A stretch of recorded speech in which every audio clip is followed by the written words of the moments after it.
वाचन अभियानाचा हा 18वा कार्यक्रम.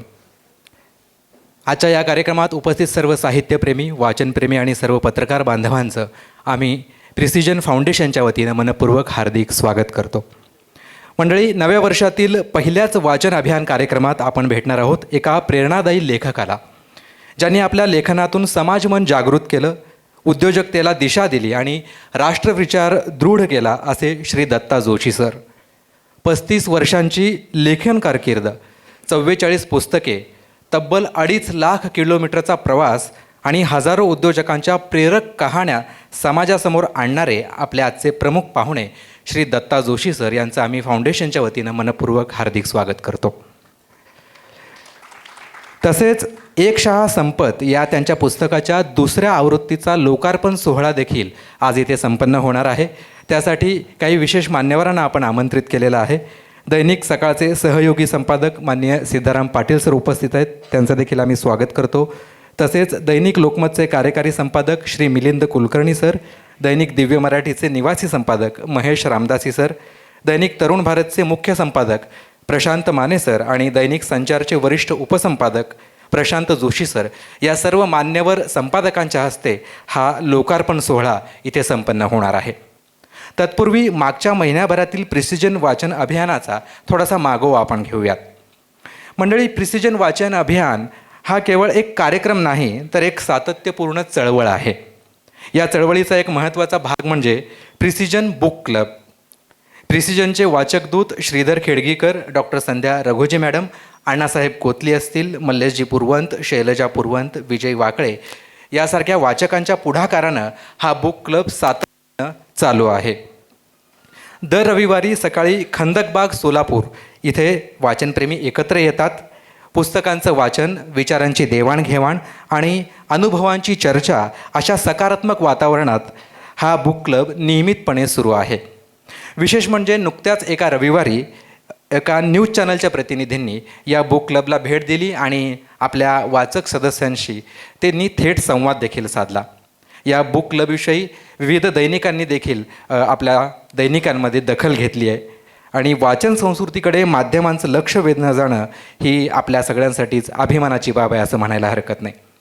आणखीन एक वेगळा उपक्रम आज सकाळी आम्ही राबवला, तो म्हणजे मराठी भाषेला अभिजात भाषेचा दर्जा प्राप्त झाल्याच्या वर्षपूर्तीच्या निमित्तानं प्राज्ञ पाठशाळा वाई यांच्या वतीने नवभारत या मासिकाचा मराठी अभिजात दर्जा वर्षपूर्ती विशेषांक ग्रंथ प्रकाशित झालेला आहे आणि तो ग्रंथ शाळांच्या संग्रही असणे अत्यावश्यक आहे.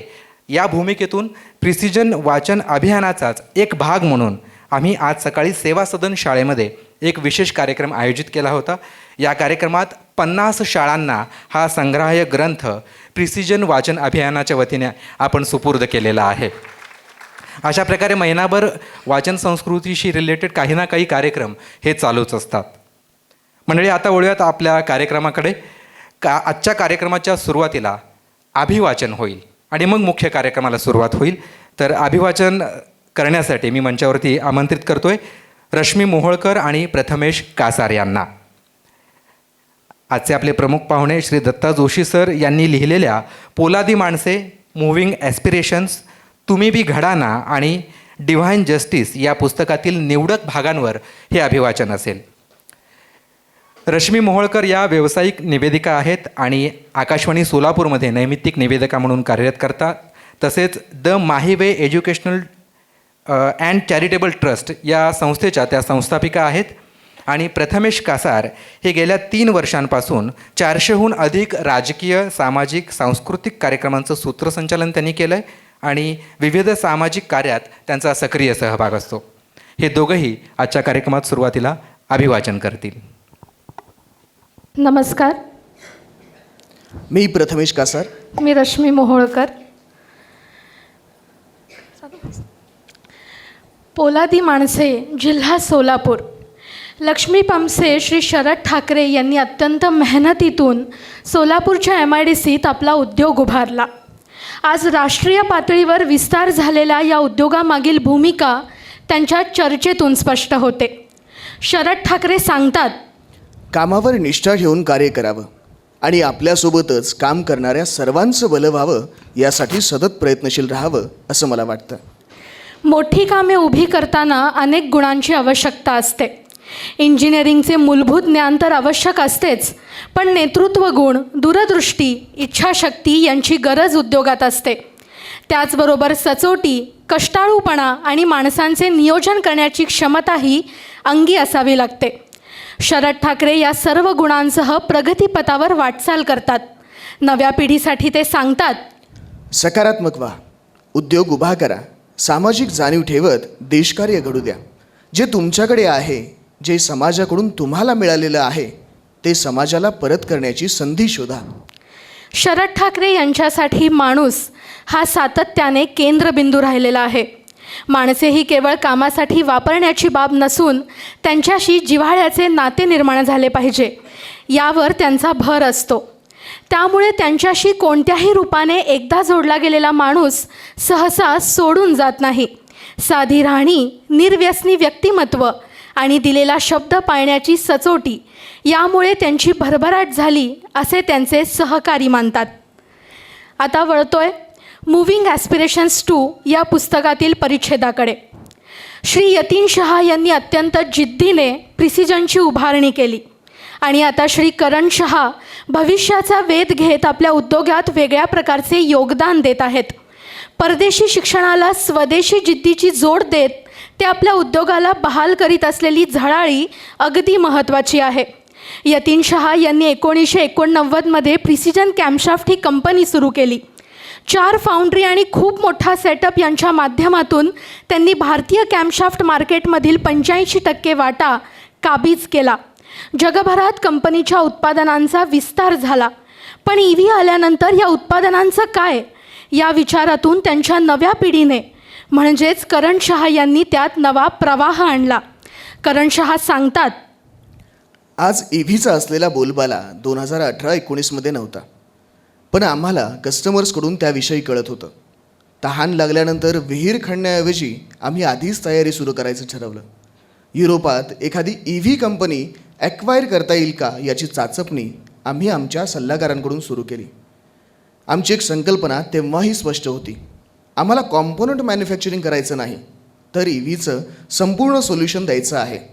पेट्रोल आणि डिझेलच्या वाहनांमध्ये मागील 150 वर्षांपासून काम चालू आहे. त्यात सुमारे 200हून अधिक सुटे भाग आहेत.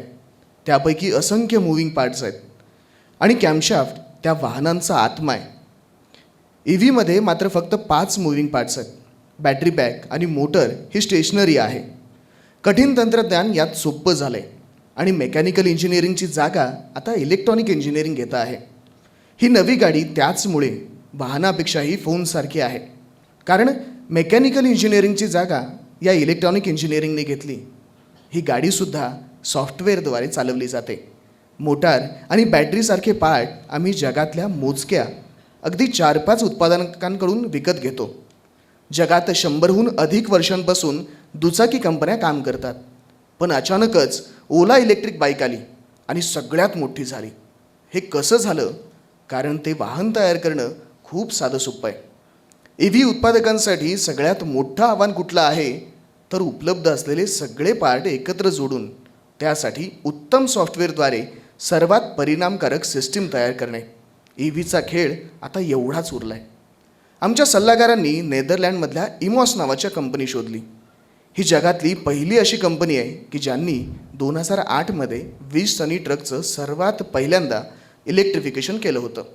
सप्लाय चेन सेट करणे, पैशांचा योग्य वापर करणे आणि चांगली उत्पादन प्रक्रिया राबवणे आणि सोबतच चांगल्या कस्टमरपर्यंत पोहोचवणे एवढ्या उपायांवर ती कंपनी उत्तम पद्धतीने चालू शकणार होती. आम्ही ती कंपनी खरेदी केली आणि कोविडची 2 वर्ष धरून पहिल्याच 3 वर्षांमध्ये आम्ही तिथला टर्नओव्हर 30 कोटींवरून 250 कोटींवरती पोहोचवला. आम्ही योग्य ग्राहकांपर्यंत योग्य प्रोडक्ट पोहोचवलं, कार्यक्षमता आणि विस्तार वाढवला. त्यातूनच हे यश मिळालं. आता वळतोय पोलादी माणसे, जिल्हा सोलापूर. राजेश गोस्की यांनी टेरिटॉवेल या उत्पादनात नवे मार्केट शोधले. स्वबळावर निर्यातीचा प्रयत्न केला. अनेकांच्या विरोधानंतरही त्यांनी जिद्दीने मेहनत केली आणि त्याची फळं म्हणून त्यांना परदेशी मार्केटमध्ये पाय रोवता आले. पैसा कसा उभारावा, निर्णय कसे घ्यावेत याचा वस्तुपाठ ते देतात. परदेशी निर्यातीचा मुद्दा अगदी नीट समजून घ्यायला हवा. केंद्र सरकारची लघु उद्योजकांसाठी एक नवीन योजना आहे. निर्यातीला प्रोत्साहन देऊन देशासाठी परकीय चलन मिळवणं हे त्यामध्ये अपेक्षित असतं आणि त्याचमुळे त्यात कोणत्याही प्रकारची सिक्युरिटी न घेता 50 लाखांपर्यंत कर्ज दिलं जातं. हे EPC म्हणजेच एक्सपोर्ट पॅकिंग क्रेडिट हे कर्ज फक्त निर्यात प्रधान उत्पादनांसाठीच वापरण्याची अट असते. यासाठी लागणारा व्याजदरसुद्धा अगदी कमी असतो. केवळ निर्यात व्यवहारात हे पैसे वापरले जावेत म्हणून ते फक्त फॉरेक्समध्ये जमा होतात आणि तेथूनच त्यांचा विनिमय सुरू होतो. या अंतर्गत लागणारे प्रीमियम हा खरं तर एक प्रकारच्या इन्शुरन्सचा भाग असतो. एखादी ऑर्डर बुडाली तरी त्या विम्याच्या संरक्षणापोटी ते पैसे तुम्हाला मिळू शकतात. पण योगायोगाने त्याआधीच राजेश यांनी ECGC योजनेअंतर्गत विमा संरक्षण घेतलेलं होतं. त्यामुळे एकाच कामासाठी 2 वेळा विमा उतरवता येणार नाही, या कारणासाठी राजेश यांचा CGT-MSCचा प्रस्ताव नाकारण्यात आला. पण त्यावर बँकेने दुसरा पर्यायही सुचवला. राजेश यांची आपल्या बँकेत दरमहा 25,000 रुपयांचे बचत खातं सुरू करावं आणि त्या हमीवर बँक त्यांना खेळतं भांडवल देईल, असं बँकेने सांगितलं. या प्रस्तावाला त्यांची बहीण प्रतिभा गॅरेंटर राहिल्या आणि या आर्थिक पेच सुटला आणि कुठल्याही तारणाशिवाय त्यांना कर्ज मिळालं. मागोवा घेत असताना पोलादी माणसे आणि कोल्हापूर जिल्ह्याकडे वळत असताना महिला उद्योजक काव्यश्री नलवडे यांची ही संघर्ष गाथा आपण ऐकूया. महिला उद्योजक काव्यश्री नलवडे यांनी कसलीही तांत्रिक पार्श्वभूमी नसताना उद्योग वाढवला. महिलांना चूल आणि मूल एवढ्यापुरतं मर्यादित ठेवणाऱ्यांना त्यांनी आपल्या वाटचालीतून चोख उत्तर दिलं. आता त्या कोल्हापूर विद्यापीठाच्या सिनेट सदस्या म्हणून सुद्धा नियुक्त झाल्या आहेत आणि त्यांच्या या प्रारंभिक काळातली ही वाटचाल. भारतीय समाजात पतीचं निधन हा खूप मोठा आघात समजला जातो. एकेकाळी सतीची प्रथा होती. कालोघात ती बंद झाली. पण अशा परिस्थितीला सामोऱ्या जाणाऱ्या महिलांना सर्वांग जाळणाऱ्या अनेक वखवखलेल्या नजरांचा सामना आजही करावा लागतो.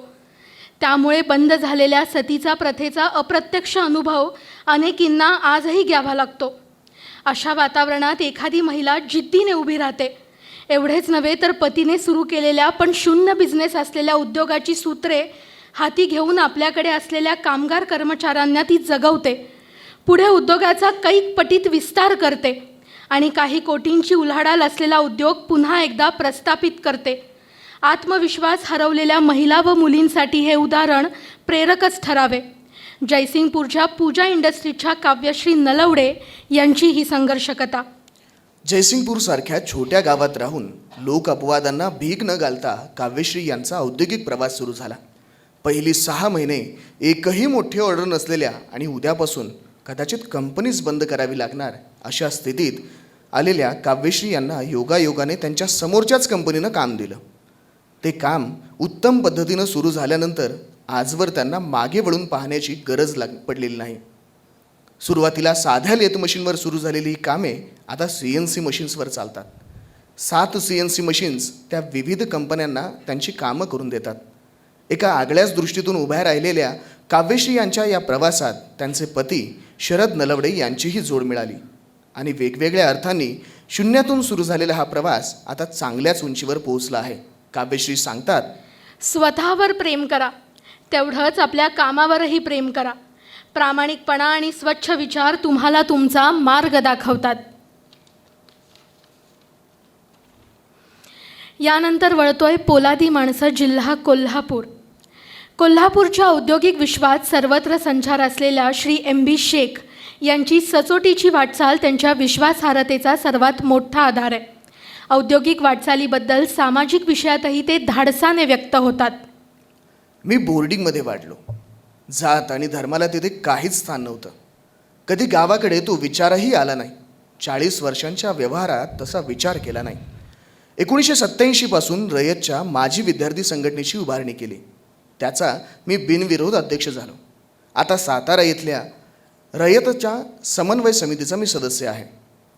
मी ज्या समाजात जन्माला आलो तो मुस्लिम समाज मुख्य प्रवाहात यावा असं मला वाटतं. मी आजवर माझा समाज असा वेगळा विचार केलेला नव्हता. पण मध्यंतरी एका कार्यक्रमात मी सहभागी झालो आणि माझ्या असं लक्षात आलं की माझ्या समाजातही उच्च नीचतेची उतरंड आहे.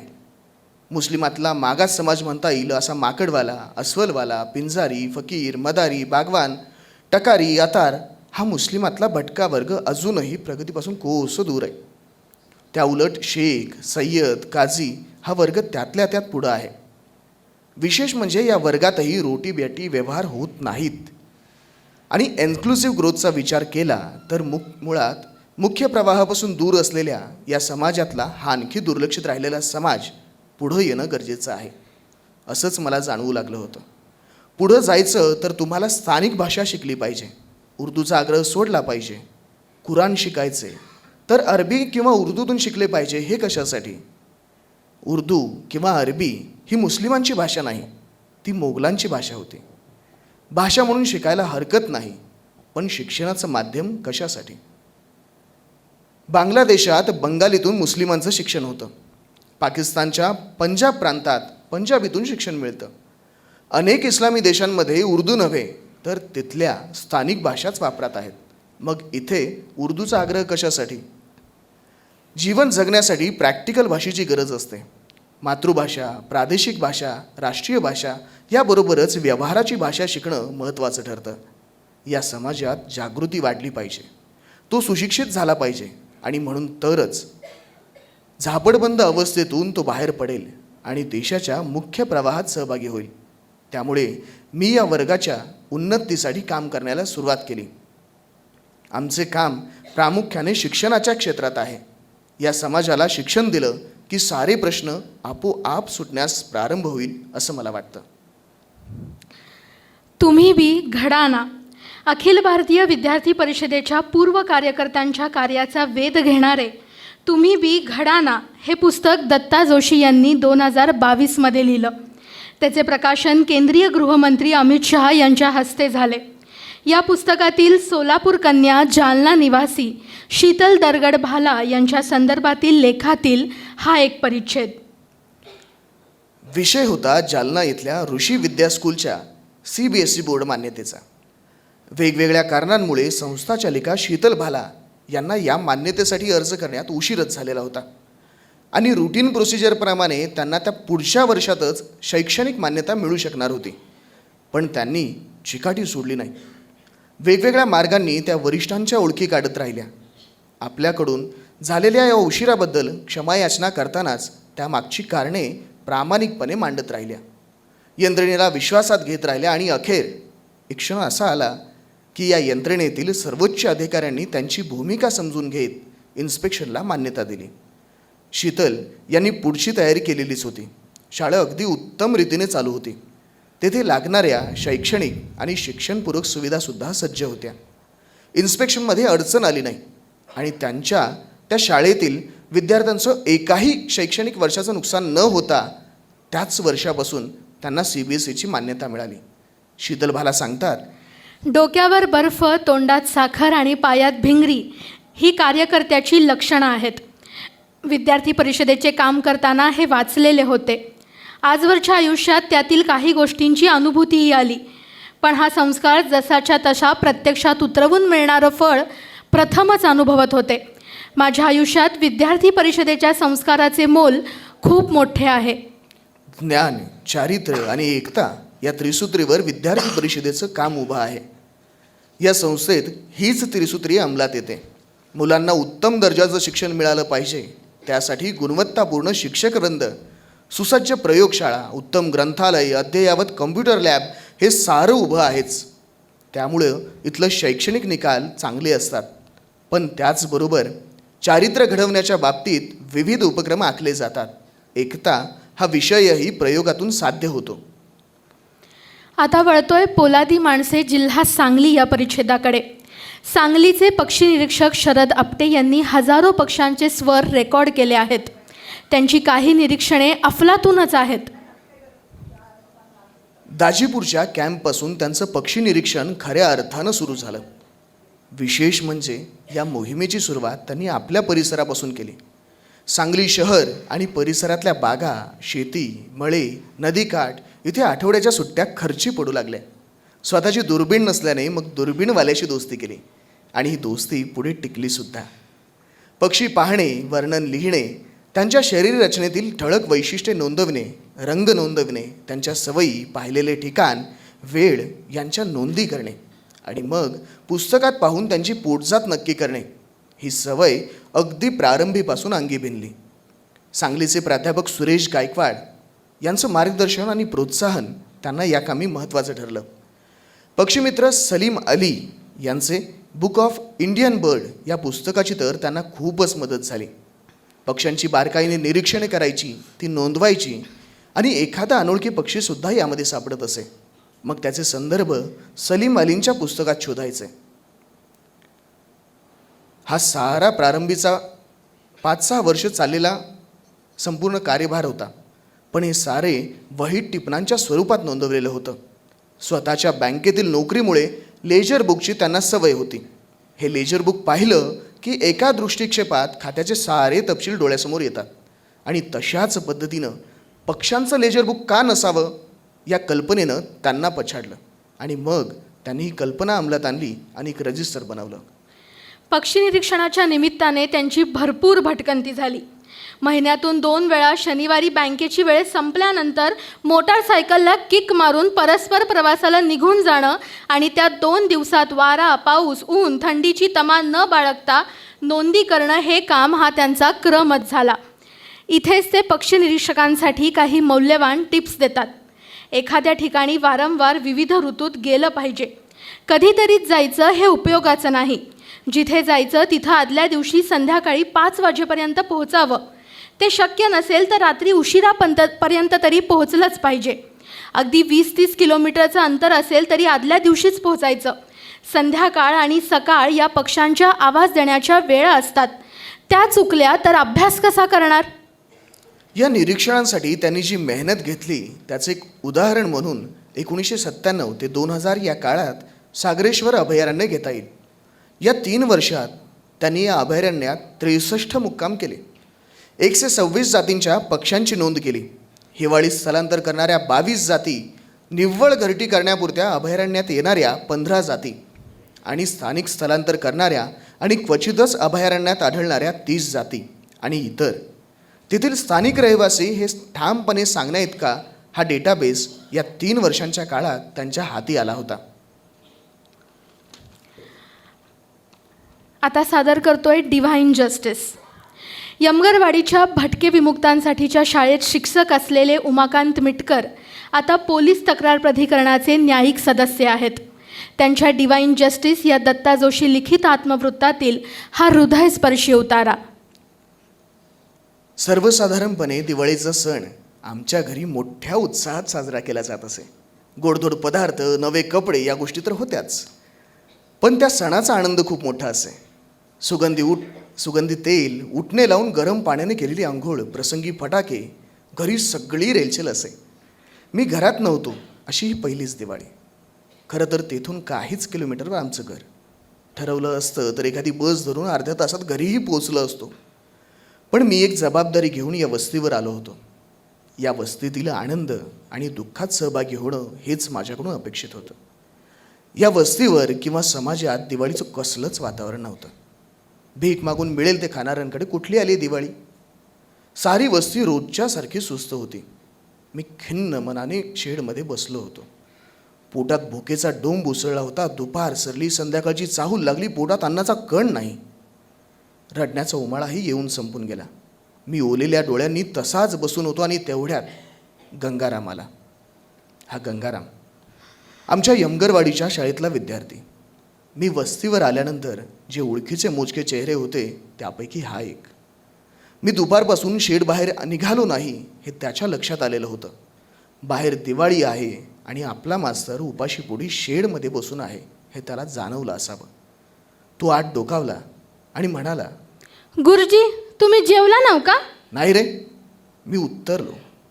तो विचारता झाला, घरात टुकराचं मटण आणि मागून आणलेले भाकरीचे तुकडे आहेत, खाताव का? त्या दिवशी भुकेची खऱ्या अर्थानं जाणीव होत होती. पोटात अन्नाचा कण नव्हता. कुठून अन्न मिळण्याची शक्यता दिसत नव्हती आणि माझ्या उपाशीपणामुळे अस्वस्थ झालेला तो निष्पाप जीव अत्यंत निरागसपणे माझ्यासमोर जगण्याचा एक पर्याय ठेवत होता. मी विचारात बुडालेलो होतो. माझं घर माळकऱ्याचं, घरात कुणी कधी मांसाहाराला हात लावलेला नाही. त्या घरातला मी आज थेट डुकराच्या मटणाचा पर्याय समोर ठेवून विचारात बुडालो होतो. गंगारामनं पुन्हा एकदा विचारलं, गुरुजी आणू का जेवायला? हो. मी अभावितपणे हो म्हणून गेलो. गंगाराम ताट घेऊन आला. मी ते ताट हाती घेतलं, डोळे गच्च मिटून भाकरीचा तुकडा उचलला, डुकराच्या मांसाच्या कालवनात बुडवला आणि पहिला घास तोंडात घेतला. क्षणभरात सारं ब्रह्मांड आठवलं. पण दुसऱ्या क्षणी मी भानावर आलो. अतिशय शांतपणे गंगारामनं आणलेलं अन्न संपवलं, ताटाला नमस्कार केला, ताट विसळून त्याला परत दिलं आणि त्या संध्याकाळी मी खऱ्या अर्थानं त्या वस्तीचा घटक झालो. त्याचं प्रत्यंतर मला दुसऱ्याच दिवसापासून येऊ लागलं. गुरुजीनं डुकराचं मटण खाल्लं. ही बातमी रात्रीतून साऱ्या वस्तीभर पसरली आणि दुसऱ्याच दिवसापासून माझ्या असं लक्षात आलं की या वस्तीनं मला स्वीकारलं आहे. कालपर्यंत त्रास न देणारी पण तुटकपणे वागणारी वस्ती आज मात्र प्रेमानं बोलू लागली होती. धन्यवाद. प्रथमेश आणि रश्मीजी, खूप छान आपण अभिवाचन केलात. मी मंचावरती आमंत्रित करतोय प्रिसिजन फाउंडेशनच्या अध्यक्षा डॉक्टर सुहासिनी शहा मॅडम यांना. एकदा जोरदार टाळ्या वाजून आपण त्यांचं अभिनंदन करू. यानंतर प्रथमेशजी कासार यांचा सन्मान होतोय.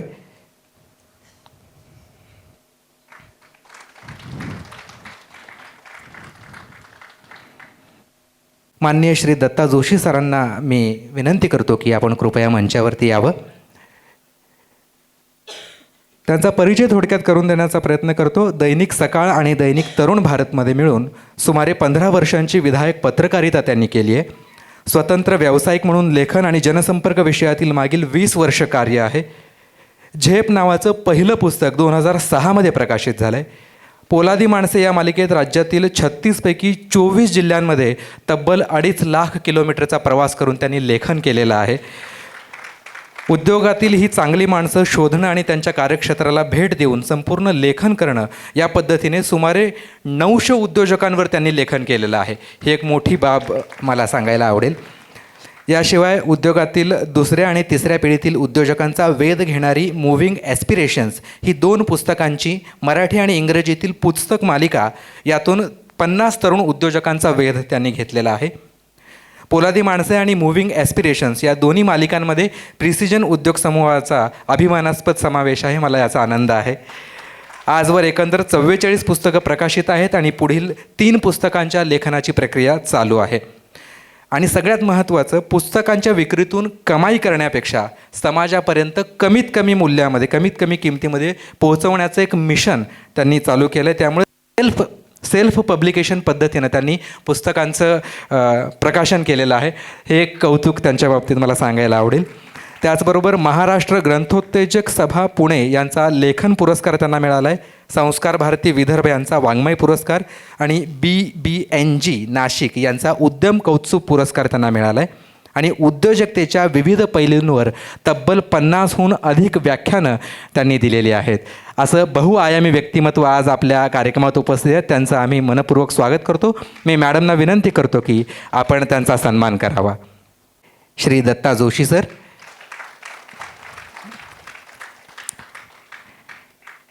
मनपूर्वक धन्यवाद. दोघांनाही विनंती करतो की आपण एक शहा संपत हे पुस्तक आकाराने अगदी लहान पण विचारांनी अतिशय व्यापक असं पुस्तक आहे. काश्मीर ते पूर्वांचल, राष्ट्रप्रेम, संघटन, सामाजिक बांधिलकी आणि राष्ट्र उत्थानाचा सखोल विचार या पुस्तकातून मांडण्यात आला आहे. या पुस्तकाची पहिली आवृत्ती अवघ्या 25 दिवसात संपली आहे. त्यामुळं आज आपण या पुस्तकाचा दुसरी आवृत्ती त्याचं लोकार्पण आज इथे करतो आहे आणि या लोकार्पणासाठी आपण विशेष मान्यवरांना आमंत्रित केलं आहे. मी मंचावरती आमंत्रित करतो आहे दैनिक सकाळचे सहयोगी संपादक श्री सिद्धाराम पाटील सर आणि मॅडमना विनंती करतो की आपण सिद्धाराम पाटील सरांचा सन्मान करावा. सिद्धारामजी पाटील सर. यानंतर आमंत्रित करतो आहे दैनिक लोकमतचे कार्यकारी संपादक श्री मिलिंद कुलकर्णी सर. त्यांचा देखील सन्मान सुहासिनी शहा मॅडम यांनी करावा अशी मी त्यांना विनंती करतो. आणि आपण सगळेजण इथेच मंचावरती थांबावं ही विनंती. यानंतर आमंत्रित करतोय दैनिक दिव्य मराठीचे निवासी संपादक श्री महेश रामदासी सर. मी मॅडमने विनंती करतो की आपण यांचा देखील यानंतर आमंत्रित करतोय दैनिक तरुण भारतचे मुख्य संपादक माननीय प्रशांत माने सर.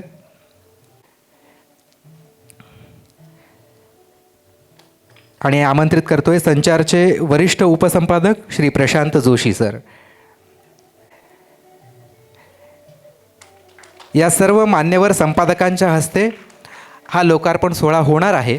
पण तत्पूर्वी आणखीन एक विशेष उपल्यातील वात्सल्य सामाजिक संस्थेचे श्री उमाकांत मिटकर सर यांची विशेष उपस्थिती आज आहे. मी त्यांना देखील मंचावर येण्याची विनंती करतो.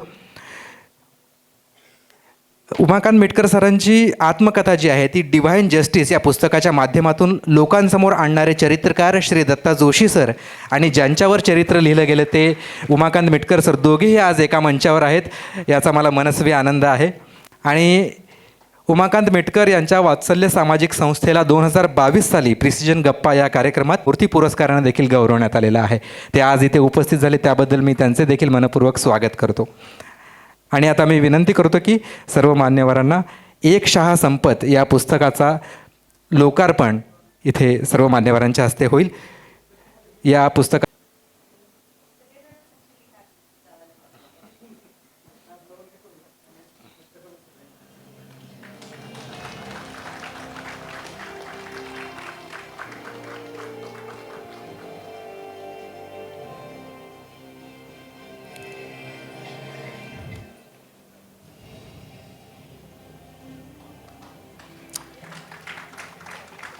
एक शहा संपत या पुस्तकाच्या दुसऱ्या आवृत्तीचा लोकार्पण इथे संपन्न झालेला आहे. सर्व मान्यवरांचे मनपूर्वक आभार. सर्व मान्यवर संपादकांना विनंती करतो की आपण समोर स्थानापन्न व्हावं. मॅडम आपल्यालाही विनंती करतो. मित्र हो, पुन्हा एकदा आपणा सर्वांचं हार्दिक स्वागत. माननीय दत्ता जोशी लिखित एक शहा संपत या पुस्तकाच्या दुसऱ्या आवृत्तीचं लोकार्पण करण्यासाठी आज सोलापुरातल्या मान्यवर दैनिकांचे मान्यवर संपादक आणि उमाकांतजी मिटकर हे सगळे उपस्थित राहिले. हा खरोखरच आमच्यासाठी खूप आनंदाचा क्षण आहे की सर्व दैनिकांचे संपादक या निमित्ताने प्रिसिजनच्या व्यासपीठावरती एकत्र आले. याचे आम्हाला खरोखरच धन्यवाद वाटते. त्याबद्दल तुम्हा सगळ्यांचे मनपूर्वक आभार. आणि आता मुलाखतीकडे वळतो आहे. माननीय दत्ता जोशी असं म्हणताना खरं म्हणजे मला जड वाटतं. त्याचं कारण असं आहे की आमची 35 वर्षाची मैत्री आहे. मी कितीही ठरवलं तरी माझ्या तोंडून अहो जाहो येणार नाही. कारण आम्ही अरेतुरेतलेच मित्र आहोत आणि विद्यार्थी परिषदेच्या चळवळीतले सगळे टप्पे टोणपे लाठ्या काट्या खाऊन एकत्रितपणे वाढलेले आम्ही कार्यकर्ते होतो. दत्ता, मनापासून स्वागत आहे या मुलाखतीमध्ये. आज मला खूप छान वाटतं आहे की प्रिसिजन वाचन अभियानाच्या या मंचावरती आपण एकत्रित गप्पा मारणार आहोत आणि तुझ्या आत्तापर्यंतच्या लेखन वाटचालीवरती चर्चा करणार आहोत. या निमित्तानं उद्योजकीय मानसिकता, उद्योजक घडतो कसा, हा सगळा जो काही तुझ्या सगळ्या 25 जिल्ह्यातल्या 1000 उद्योजकांपर्यंत पोचून तयार झालेला जो एक ऐवज आहे तो या निमित्तानं चर्चेमध्ये येणार आहे. दत्ताच्या परिचयामध्ये सांगितलं गेलं की 2.5 लाख किलोमीटर चांदा ते बांदा संपूर्ण महाराष्ट्र त्याने पालथा घातला आणि त्यातून 1000 उद्योजकांपर्यंत ते पोचू शकले. ह्या परिचयातला हा सगळा भाग आहे तो एक खरोखरच कौतुकास्पद आहे. पण मला सांग, या सगळ्याची सुरुवात नेमकी कधी आणि कशी झाली? सगळ्यात आधी तिघांचे आभार मानायचे. अभिवाचन फार सुंदर केलं. सगळे क्षण जिवंत झाले दोघांचेही, रश्मीजी आणि प्रथमेशजी दोघांनी पण खूप सुंदर अभिवाचन केलं. दोघांचे आभार. आणि तिसरे माधवचे आभार की माझ्या डोक्यावरचं एक ओझं कमी झालं आहे. आहो तो आणि कसं काय बोलायचं, त्यांनी त्याच्यावरती आधीच तोडगा काढला, त्याच्यावरून मी जरा मोकळा झालो. मला वाटतं की एक आपल्या आयुष्याची दिशा आपल्या जडणघडणीच्या काळात निश्चित होत असते आणि सुरुवातीपासूनच एक संघसंस्कार म्हणून स्वतःवरती असल्यामुळं सकारात्मकता, चांगुलपणा या गोष्टींवरचा विश्वास नक्कीच मोठा होता आणि त्याच विश्वासातनं पत्रकारिता करत असताना पण या सकारात्मकतेचीच कास कायम सातत्यानं धरली आणि त्या ह्याच्यातनंच सुरुवातीच्या काळामध्ये चांगल्या गोष्टींची नोंद घेणारी काही सदरं किंवा लेखन असं करत गेलो आणि साधारणपणे 2002च्या सुमाराला 2002-03 या काळात उद्योजकतेच्या विषयाकडं प्रामुख्यानं वळलो. काय असतं, कुठल्याही दैनिकाची एक गरज असते, वेगवेगळ्या गटातल्या वाचकांना कॅटर करणारं लेखन द्यायचं असतं. याच्यामध्ये तरुणांसाठी काही करूयात असं जेव्हा ठरलं तेव्हा त्या करिअर नावाच्या सदरात करिअरचे वेगवेगळे ऑप्शन्स मांडायचे अशी कल्पना समोर आली आणि मग साखळी दैनिकं असल्याच्यानंतर काय असतं की मजकूर भरपूर असतो. या आवृत्तीचा एक लेख, त्या आवृत्तीचा एक लेख, त्या आवृत्तीचा एक लेख आणि पान भरून जातं. आणि पहिल्या आठवड्यात तसं काही छापून आल्याच्यानंतर लक्षात असं आलं की स्पर्धा परीक्षा आहे किंवा मग वेगवेगळ्या नोकऱ्या आहेत, आणखी काही गोष्टी आहेत, याच्या संबंधातले हे सगळे लेख होते. म्हटलं उद्योजकता हे खूप महत्त्वाचं करिअर आहे ज्यातनं खूप काही घडू शकतं, तर याच्यावरती पण लेखन आलं पाहिजे. आणि जेव्हा एखाद्या संस्थेमध्ये असा कुठला विचार मांडला जातो त्यावेळेला पहिल्यांदा सांगितलं जातं की मग करून दाखव.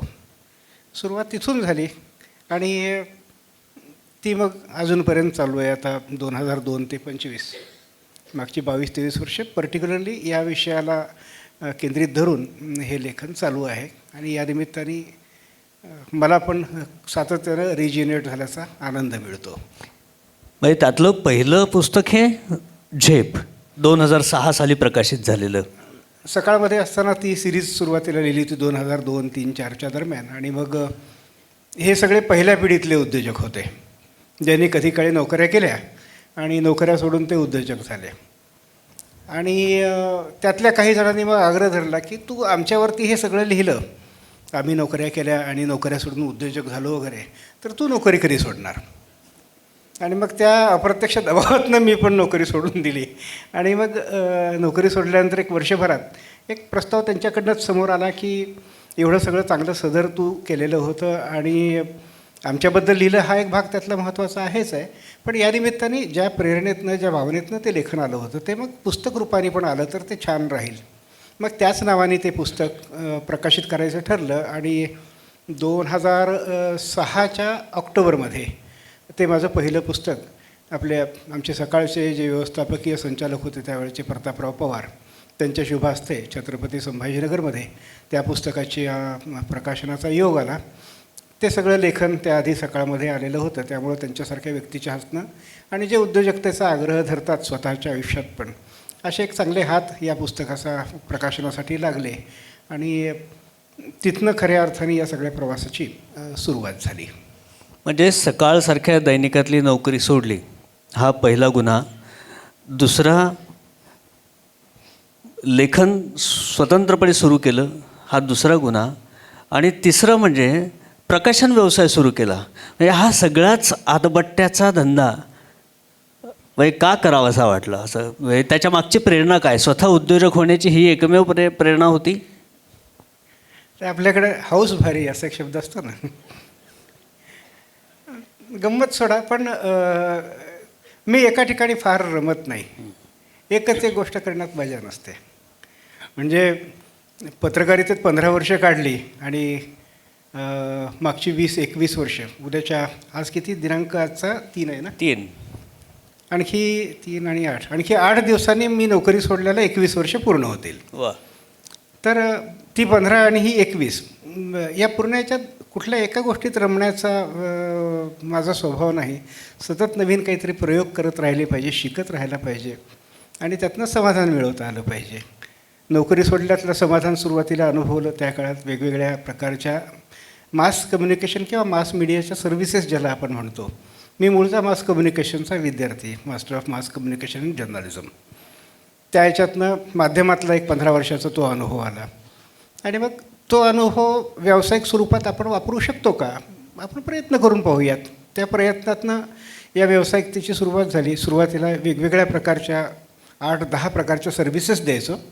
मग हळूहळू त्यातला एक एक भाग कमी करत जी आपली कोअर स्ट्रेंथ आहे, मला असं वाटतं की माझी कोअर स्ट्रेंथ लेखन ही आहे. हा एक मास कम्युनिकेशनचाच आविष्कार आहे. मी जे लिहितो आत्ता अभिवाचन खूप सुंदर झालं, त्या शब्दातनं ते अजून जिवंत होऊन आलं. परंतु या सगळ्या माणसांना भेटणं, बोलणं, चर्चा करणं, त्यांच्याकडनं ह्या गोष्टी समजून घेणं आणि मला जे समजलं आहे ते इतरांना समजेल अशा भाषेत पुन्हा एकदा मांडणं, याच्यासाठी मला आधी ते समजून घेणं आवश्यक असतं. परमेश्वराच्या कृपेने मी सुरुवातीला फार विश्वास नव्हता, पण हळूहळू जसं जसं वय वाढतं तसं परमेश्वरावरचा विश्वास आणखी पक्का होत जातो, बसायला लागतो. परमेश्वराने मला खूप चांगल्या संधी दिल्या. मी मूळचा इलेक्ट्रॉनिक्सचा विद्यार्थी, मी सायन्स शिकलो आहे. इंजिनिअरिंगचा रस्ता सोडून कला शाखेत आलो, तिथनं जर्नलिझममध्ये आलो. तो जर्नलिझममध्ये ठरवून आलो आणि मला इंजिनिअरिंग करायचं नाही आहे हे ठरवून जर्नलिझममध्ये आलो. पण योगायोगाने या आधीच्या सगळ्या शिक्षणाच्या काळामध्ये वेगवेगळ्या प्रकारच्या ज्ञानशाखांची बेसिक्स ज्याला आपण म्हणतो ती समजून घेता आली. बायोलॉजीची बेसिक्स असतील, इलेक्ट्रॉनिक्सची असतील, फिजिक्सची असतील, मॅथ्सची असतील, ठीक आहे, मला त्यात फार काही कळत नाही, पण समोरची व्यक्ती त्याच्याबद्दल जे सांगते ते पटकन मी समजून घेऊ शकतो आणि मला ते व्यवस्थित समजलं तर ते मी व्यवस्थित मांडू शकतो. हा मास कम्युनिकेशनचं ज्याला आपण टूल म्हणूयात, ती टूल्स मी वापरतो आहे. यातनं हा लेखनाचा भाग आला. आणि मग जसं मगाशी बोलण्यातनं माझा परिचय करून देताना आलं की आपण खूप काही असं मोठं पुस्तकाची विक्री करायची, त्यातनं खूप पैसे मिळवायचे. ठीक आहे, पैसा अशी गोष्ट आहे की तुम्हाला जी मिळणार असेल तर ती मिळते, मिळणार नसेल तर मिळत नाही. माझा त्याच्यावरती अगदी पक्का विश्वास आहे. जे मिळायचं ते तुम्हाला मिळतं. मग त्याच्या मागं धावण्यापेक्षा आपण अशा गोष्टीच्या मागं धावूया ज्यातनं लोकांना फायदा होईल. म्हणून मग आजसुद्धा माझी 3-4च पुस्तकं, माझी तशी सगळी मिळून 44 टायटल्स आहेत. त्यातली काही मोजकी इथल्या एकूण ह्याच्या 3-4 टायटल्स आहेत. त्याच्यातसुद्धा तुम्ही खाली जाऊन पाहाल तर कुठलंही पुस्तक माझं तुम्हाला 100 रुपयात अवेलेबल आहे. त्याच्यावरती छापलेल्या किमती वेगवेगळ्या असतील, त्या तो व्यवहाराचा भाग असतो किंवा बाकी याच्यातला, पण आज तुमच्यासाठी ती फक्त 100 रुपयामध्ये. तर हा माझ्या आवडीचा भाग आहे की आपण जे काही समाजातलं काही लिहितो आहे त्याला काही देण्याची इच्छा आहे ते ॲफोर्डेबल कॉस्टमध्ये त्याला मिळालं पाहिजे. आणि दुसरा एक भाग आहे सा विद्या या विमुक्त ये, विद्या मुक्त असली पाहिजे. ही विद्या मुक्त असण्याचं मग ते कुणालाही घेता आलं पाहिजे. आणि बऱ्याचदा याच्यातले काही माझे प्रोजेक्ट असे होते की ज्याला काही फंडिंग मिळालेलं होतं, कारण शेवटी हा व्यवहाराचा भाग आहे. माझं घर पण चालतं, मला ही कॉस्ट पण बेअर करायची असते आणि अन्य काही गोष्टी. पण अशा प्रकारे जिथं कॉस्ट क्रिएट होते त्या ठिकाणी माझी ही पुस्तकं ऑनलाईन मोफत अवेलेबल आहेत. मला नको आहे त्याच्यातनं पैसा, लोकांच्यापर्यंत पोहोचलं पाहिजे, ती प्रेरणा मिळाली पाहिजे. आणि त्यातनं जर एक माणूस उभा राहिला तरी खूप काही कमावलं. आपणच कमावलं पाहिजे असं कोणी सांगितलं आहे. क्या बात आहे. असा एक विचार या सगळ्या लेखनाच्या मागचा माझा असतो. म्हणजे तुझ्या आत्तापर्यंतच्या सगळ्या लेखनामधला सर्वाधिक भाग जर व्यापला असेल तर तो पोलादी माणसं. म्हणजे महाराष्ट्रातल्या 36 जिल्ह्यांपैकी 25 जिल्ह्यामध्ये प्रत्यक्ष प्रवास करून, ज्याचा मगापासून उल्लेख होतो की 2.5 लाख किलोमीटर, 2.5 लाख किलोमीटर, हा संपूर्ण 75% महाराष्ट्र फिरून प्रत्यक्ष 1000 उद्योजकांच्या मुलाखती त्यांच्या कार्यस्थळी जाऊन घेणं. मला सांग, ह्या पोलादी माणसाची जन्मकथा आहे, म्हणजे ही कल्पना सुचली कशी आणि काय नेमकं याच्या पाठीमागचं, आणि पोलादी माणसं हे टायटल देण्यामागं उद्देश काय? थोडं विस्ताराने उत्तर येईल, चालेल? झेप लिहिलं होतं 2006मध्ये. आणि सकाळमध्ये असताना जे लेख त्यात आले होते त्यात आणखी 2-3 लेख त्यात ॲड झाले. त्यातला एक लेख जालन्यामधले आमचे एक उद्योजक स्नेही आहेत, सुनीलभाई रायठठ्ठा असं त्यांचं नाव. आडनाव थोडंसं वेगळं आहे. जसं सोलापूरमध्ये अशी काही वेगवेगळी आडनावं आहेत ज्याच्यावरती अन्य राज्यातल्या त्या शैलीचा प्रभाव आहे, तसं ते एक नाव जे राजस्थानातनं आलेलं आहे. त्यांचा एक त्यांचं त्या पुस्तकामध्ये मी ॲड केलेलं होतं पुस्तक तयार करताना. आणि त्यांचा एक दिवस कॉल आला कि दत्ताजी, हमें जालना का एक झेप बनाना है, क्या आप मदत करोगे? मला तरी अशा गोष्टीची हौस असते, काही नवीन काही घडणार असेल आणि उद्योजकतेशी संबंधित काय असेल तर मला आनंद होतो. म्हटलं ओके, करूयात. ते प्रामुख्याने हिंदीत बोलतात. त्यांच्या मनातली कल्पना अशी होती की ज्या पद्धतीने झेप तयार झाल्या त्यात प्रामुख्यानं संभाजीनगरच्या परिसरातली ही उद्योजक मंडळी होती. पण अशी आमच्या जिल्ह्यातही बरीच मंडळी आहेत, काही उद्योजक आहेत, काही व्यापारी आहेत, काही सामाजिक कार्यकर्ते आहेत. तर त्यांच्यावरती एक आपण डॉक्युमेंटेशन पॉईंट ऑफ व्ह्यू काही लिहूयात आणि आपण समाजासमोर ठेवून देऊ. म्हटलं ओके. हे साधारण 2010मध्ये घडलं. आणि सरांनी 2-2.5 महिने मी जालना जिल्ह्यात फिरत होतो आणि त्यातनं ते पुस्तक आलं. त्याचं नाव काय ठेवायचं, तर वेगवेगळे नावं समोर आली आणि आधी झेप जालना असं काहीतरी करूयात असा एक विचार होता. पण मग आणखी काही नवीन ब्रेनस्टॉर्मिंग झालं आणि एक विचार आला, जालना आयकॉन्स असं आपण त्याला म्हणू, आयकॉन्सचा एक शब्द त्याला जोडता येईल. तर जालना आयकॉन्स वाटतं ऑक्टोबर 2010 प्रकाशित झालं ते पहिलं पुस्तक. आणि हे होत असताना जालन्यातलं मला एक खूप छान, जसं इथं प्रिसिजननी खूप चांगला पुढाकार अशा वेगवेगळ्या गोष्टींमध्ये घेतला आहे, तसं जालन्यामध्ये पण एक ग्रुप आहे ज्याच्यात या सुनीलभाई रायठट्टा आहेत, एक सुनील गोयल आहेत, रमेशभाई पटेल आहेत. सगळे आपापले उद्योग खूप चांगल्या पद्धतीने करत आहेत आणि सामाजिक उत्तरदायित्वाच्या भावनेतनं प्रामुख्यानं उद्योजकतेवरती खूप चांगलं काम करतात. त्यातनं एक विषय समोर आला. सुनीलजी गोयल जे पोलाद नावाची जी कंपनी आहे जी लोखंड तयार करते त्याचे ते संचालक, जवळजवळ 10,000 कोटींचा त्यांचा बिझनेस आहे. तर सुनीलभाईंच्यासोबत चर्चा चालू असताना त्यांची भेट झाली. ते म्हणाले की तुमचं झेप मी वाचलं आहे, आत्ता जालन्याच्या विषयामध्ये पण आम्ही सगळ्यांनी मिळूनच हे ठरवलेलं आहे आणि आपण हे सगळं करतो आहे, आणखी काही जिल्ह्यात आपण असं काही करून पाहायचं का. म्हटलं ही अजून आनंदाची गोष्ट आहे, कारण त्यानिमित्ताने आणखी नवीन ठिकाणी जाता येतं. कारण दैनिकात काम करत असताना अनेक ठिकाणी फिरणं झालं आहे. मराठवाड्यातले जवळजवळ सगळे जिल्हे त्यावेळेला फिरून झालेले होते तोपर्यंत. महाराष्ट्राच्या बाहेरही थोडंसं फिरणं झालं होतं, पण अन्य काही जिल्हे बाकी होते. म्हटलं आनंदाची गोष्ट आहे, आपण करून पाहूयात. आणि मग हे 2 सुनील माझ्या आयुष्यात खूप महत्त्वाचे आहेत त्यांच्या सोबतीने. कारण काय असतं, मी अतिशय हे मोकळेपणाने हे सांगतो आणि हे या लोकांचं ॲप्रिसिएट करतो. लक्ष्मी आणि सरस्वती या 2 गोष्टी खूप महत्त्वाच्या आहेत. आणि बऱ्याचदा आपण म्हणतो की जिथं लक्ष्मी आहे तिथं सरस्वती नसते आणि जिथं सरस्वती आहे तिथं लक्ष्मी नसते. काही प्रमाणात सत्य आहे, हळूहळू बदलायला हवं. परंतु जेव्हा अशा प्रकारे सरस्वतीच्या पाठीशी लक्ष्मी उभी राहते त्यावेळेला खूप काही चांगलं घडतं, ज्यातनं सकारात्मकता वाढते, समाजाला काही दिलं जातं. तर सुनीलजींचा हा रोल खूप महत्त्वाचा होता, कारण हे सगळं भटकणं आहे, फिरणं आहे, लोकांना भेटणं आहे, या सगळ्या गोष्टींसाठी किंवा छपाई आहे. तर या सगळ्या लोकांची मदत खूप झाली. अशा याच्यातनं एक असं करता करता महाराष्ट्रातले 36 पैकी 24 जिल्हे फिरून झाले. साधारण 1001 उद्योजकांच्या सोबत चर्चा झाली, मुलाखती झाल्या, मजा आली. आता गोस्के साहेब इथं आहेत आपल्यासोबत, ज्यांच्या पॅरामागाशी वाचून दाखवला गेला होता, ते आज इथं आपल्यासोबत पण उपस्थित आहेत. अशी खूप माणसं भेटली. आता याच्यात गंमत अशी आहे, मी बऱ्याचदा बोलताना असं म्हणतो, आपल्या समाजातली काय ती वास्तविकता आहे. वाईट माणसांच्या याद्या जर तुम्हाला हव्या असतील तर 5 मिनटात मिळतात. कुठल्याही पोलीस स्टेशनला जा आणि विचारा, 5 मिनटात तुम्हाला प्रिंटआउट काढून मिळेल. हे वाईट माणसं आहेत, हिस्ट्री शीटर. चांगल्या माणसांच्या याद्या कुठंच अवेलेबल नाही आहेत. आम्ही विनम्रपणे सांगतो की एक प्रातिनिधिक स्वरूपाची चांगल्या माणसांची यादी करण्याचा हा प्रयत्न आहे. ज्यांच्या कार्यकर्तृत्वाबद्दल, जे समाजाला काही देत आहेत, या ज्या 1000 लोकांबद्दल आपण बोलतो, या 1000 लोकांपैकी एकाही माणसाकडनं आम्ही 1ही रुपया घेतलेला नाही आहे. आम्ही मेरिट पाहिलं. वैयक्तिक, सामाजिक, आर्थिक चारित्र्य स्वच्छ पाहिजे. समाजाला काही देण्याची इच्छा असली पाहिजे, कुठल्याही स्वरूपात द्या. खिशात हात घालून पैसाच दिला पाहिजे असं नाही. तुमचा वेळसुद्धा महत्त्वाचा आहे, तुमचं मार्गदर्शन महत्त्वाचं आहे. प्रत्येकाला आम्ही तेवढी पुरवठ घातली होती. तुमच्याकडं मार्गदर्शन मागायला कोणी तरुण आला तर त्याला वेळ द्या, आम्हाला काहीच नका देऊ, गरज नाही. अशा एका वेगळ्या विचारमंथनातनं हा सगळा विषय समोर आला. या आमच्या पुस्तकात शेवटच्या पानावरती ज्याला ब्लर्ब म्हणतो, त्यात पण आम्ही ही भूमिका मांडलेली आहे की जेव्हा ईश्वर तुम्हाला संपन्नता बहाल करतो, प्रदान करतो, पैसा तुम्हाला देतो, तो एकटा तुमच्यासाठी नसतो. तुम्ही त्यातला काही ना काही अंश तुमच्या त्या समाजाला दिला पाहिजे, ज्या समाजातनं घडून तुम्ही पुढं आलेला आहात. तर एका वेगळ्या उदात्त भावनेतनं हा सगळा विषय सुरू झाला, पुढं आला आणि हा इथपर्यंत पोचला आहे. आणि या निमित्ताने विशेषतः आपण जे म्हणतो महाराष्ट्रीय समाज, मी फक्त मराठी असं म्हणणार नाही, कारण वेगवेगळ्या भाषिक आहेत, शेवटी आपण महाराष्ट्रात राहणारी माणसं आहोत.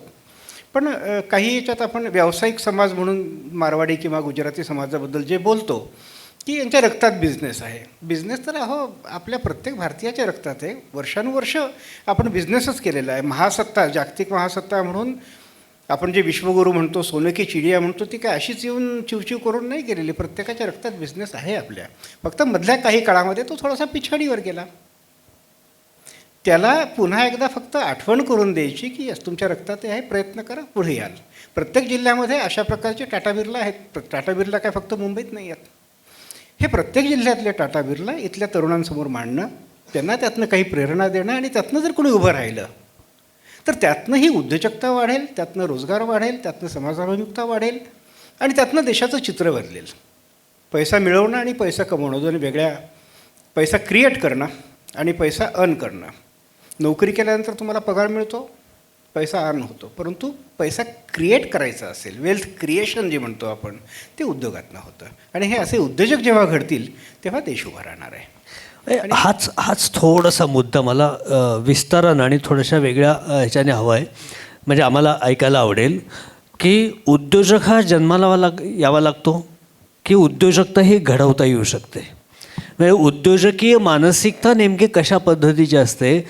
जेव्हा एखादं गाव खूप चांगलं आहे म्हणतो, खूप उद्योग आहेत म्हणतो, अशा एखाद्या गावामध्ये उद्योग येण्यासाठी ते एक मानसिकता, सामूहिक मन तयार व्हावं लागतं का एखादा उद्योग यशस्वी होण्यासाठी त्याची काही एक इकोसिस्टीम तयार होत असते.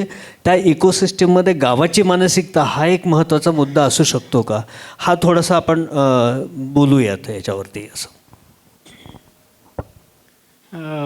खूप चांगला विषय आहे. मी प्रश्न नाही म्हणणार, हा विषय चांगला आहे. एक विनंती, मी उभं राहून बोललो तर चालेल का? बरं, थोडं अकोड व्हायला लागलं आहे. म्हणजे जरा विषय असा आहे, तू जसं म्हणाला की ही जी एक इकोसिस्टीम म्हणा, किंवा मुळात उद्योजकता ही वृत्ती आहे, हे इन्स्टिंक्ट आहे.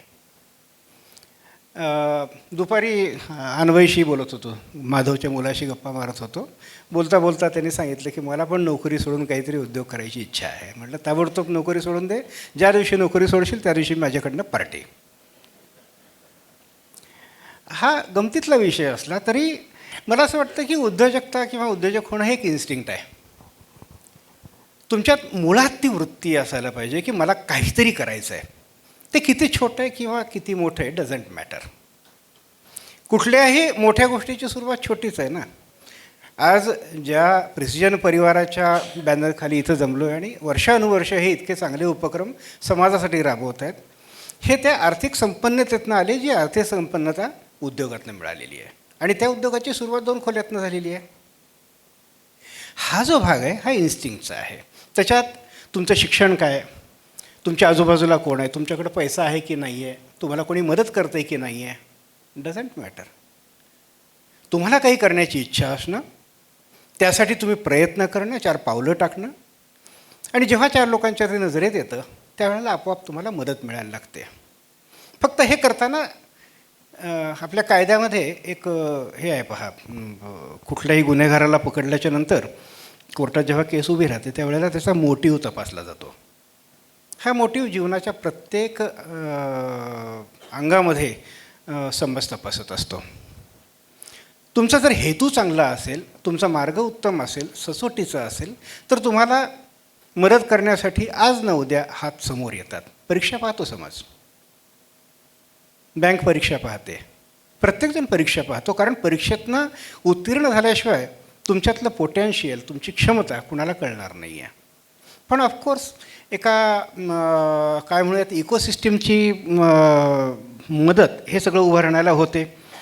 जसं मी जालन्याचं उदाहरण दिलं, सोलापूरमध्ये पण बऱ्यापैकी चांगल्या प्रमाणात हे आहे की आजूबाजूला वेगवेगळे उद्योग जेव्हा उभे राहतात त्याच्या अनुषंगाने, त्याच्या मदतीने, त्याच्या आन्सलरी युनिट म्हणून किंवा त्याच्या प्रेरणेतनं, जसं किर्लोस्करांनी किर्लोस्करवाडीमध्ये एकेकाळी नांगराचे फाळ तयार करायला सुरुवात केली आणि त्यातनं एक मोठं इंजिनिअरिंग साम्राज्य तिथं उभं राहिलं. पण एकटे किर्लोस्कर नाही उभे राहिले, त्यांच्यासोबत असंख्य उद्योजक उभे राहिले.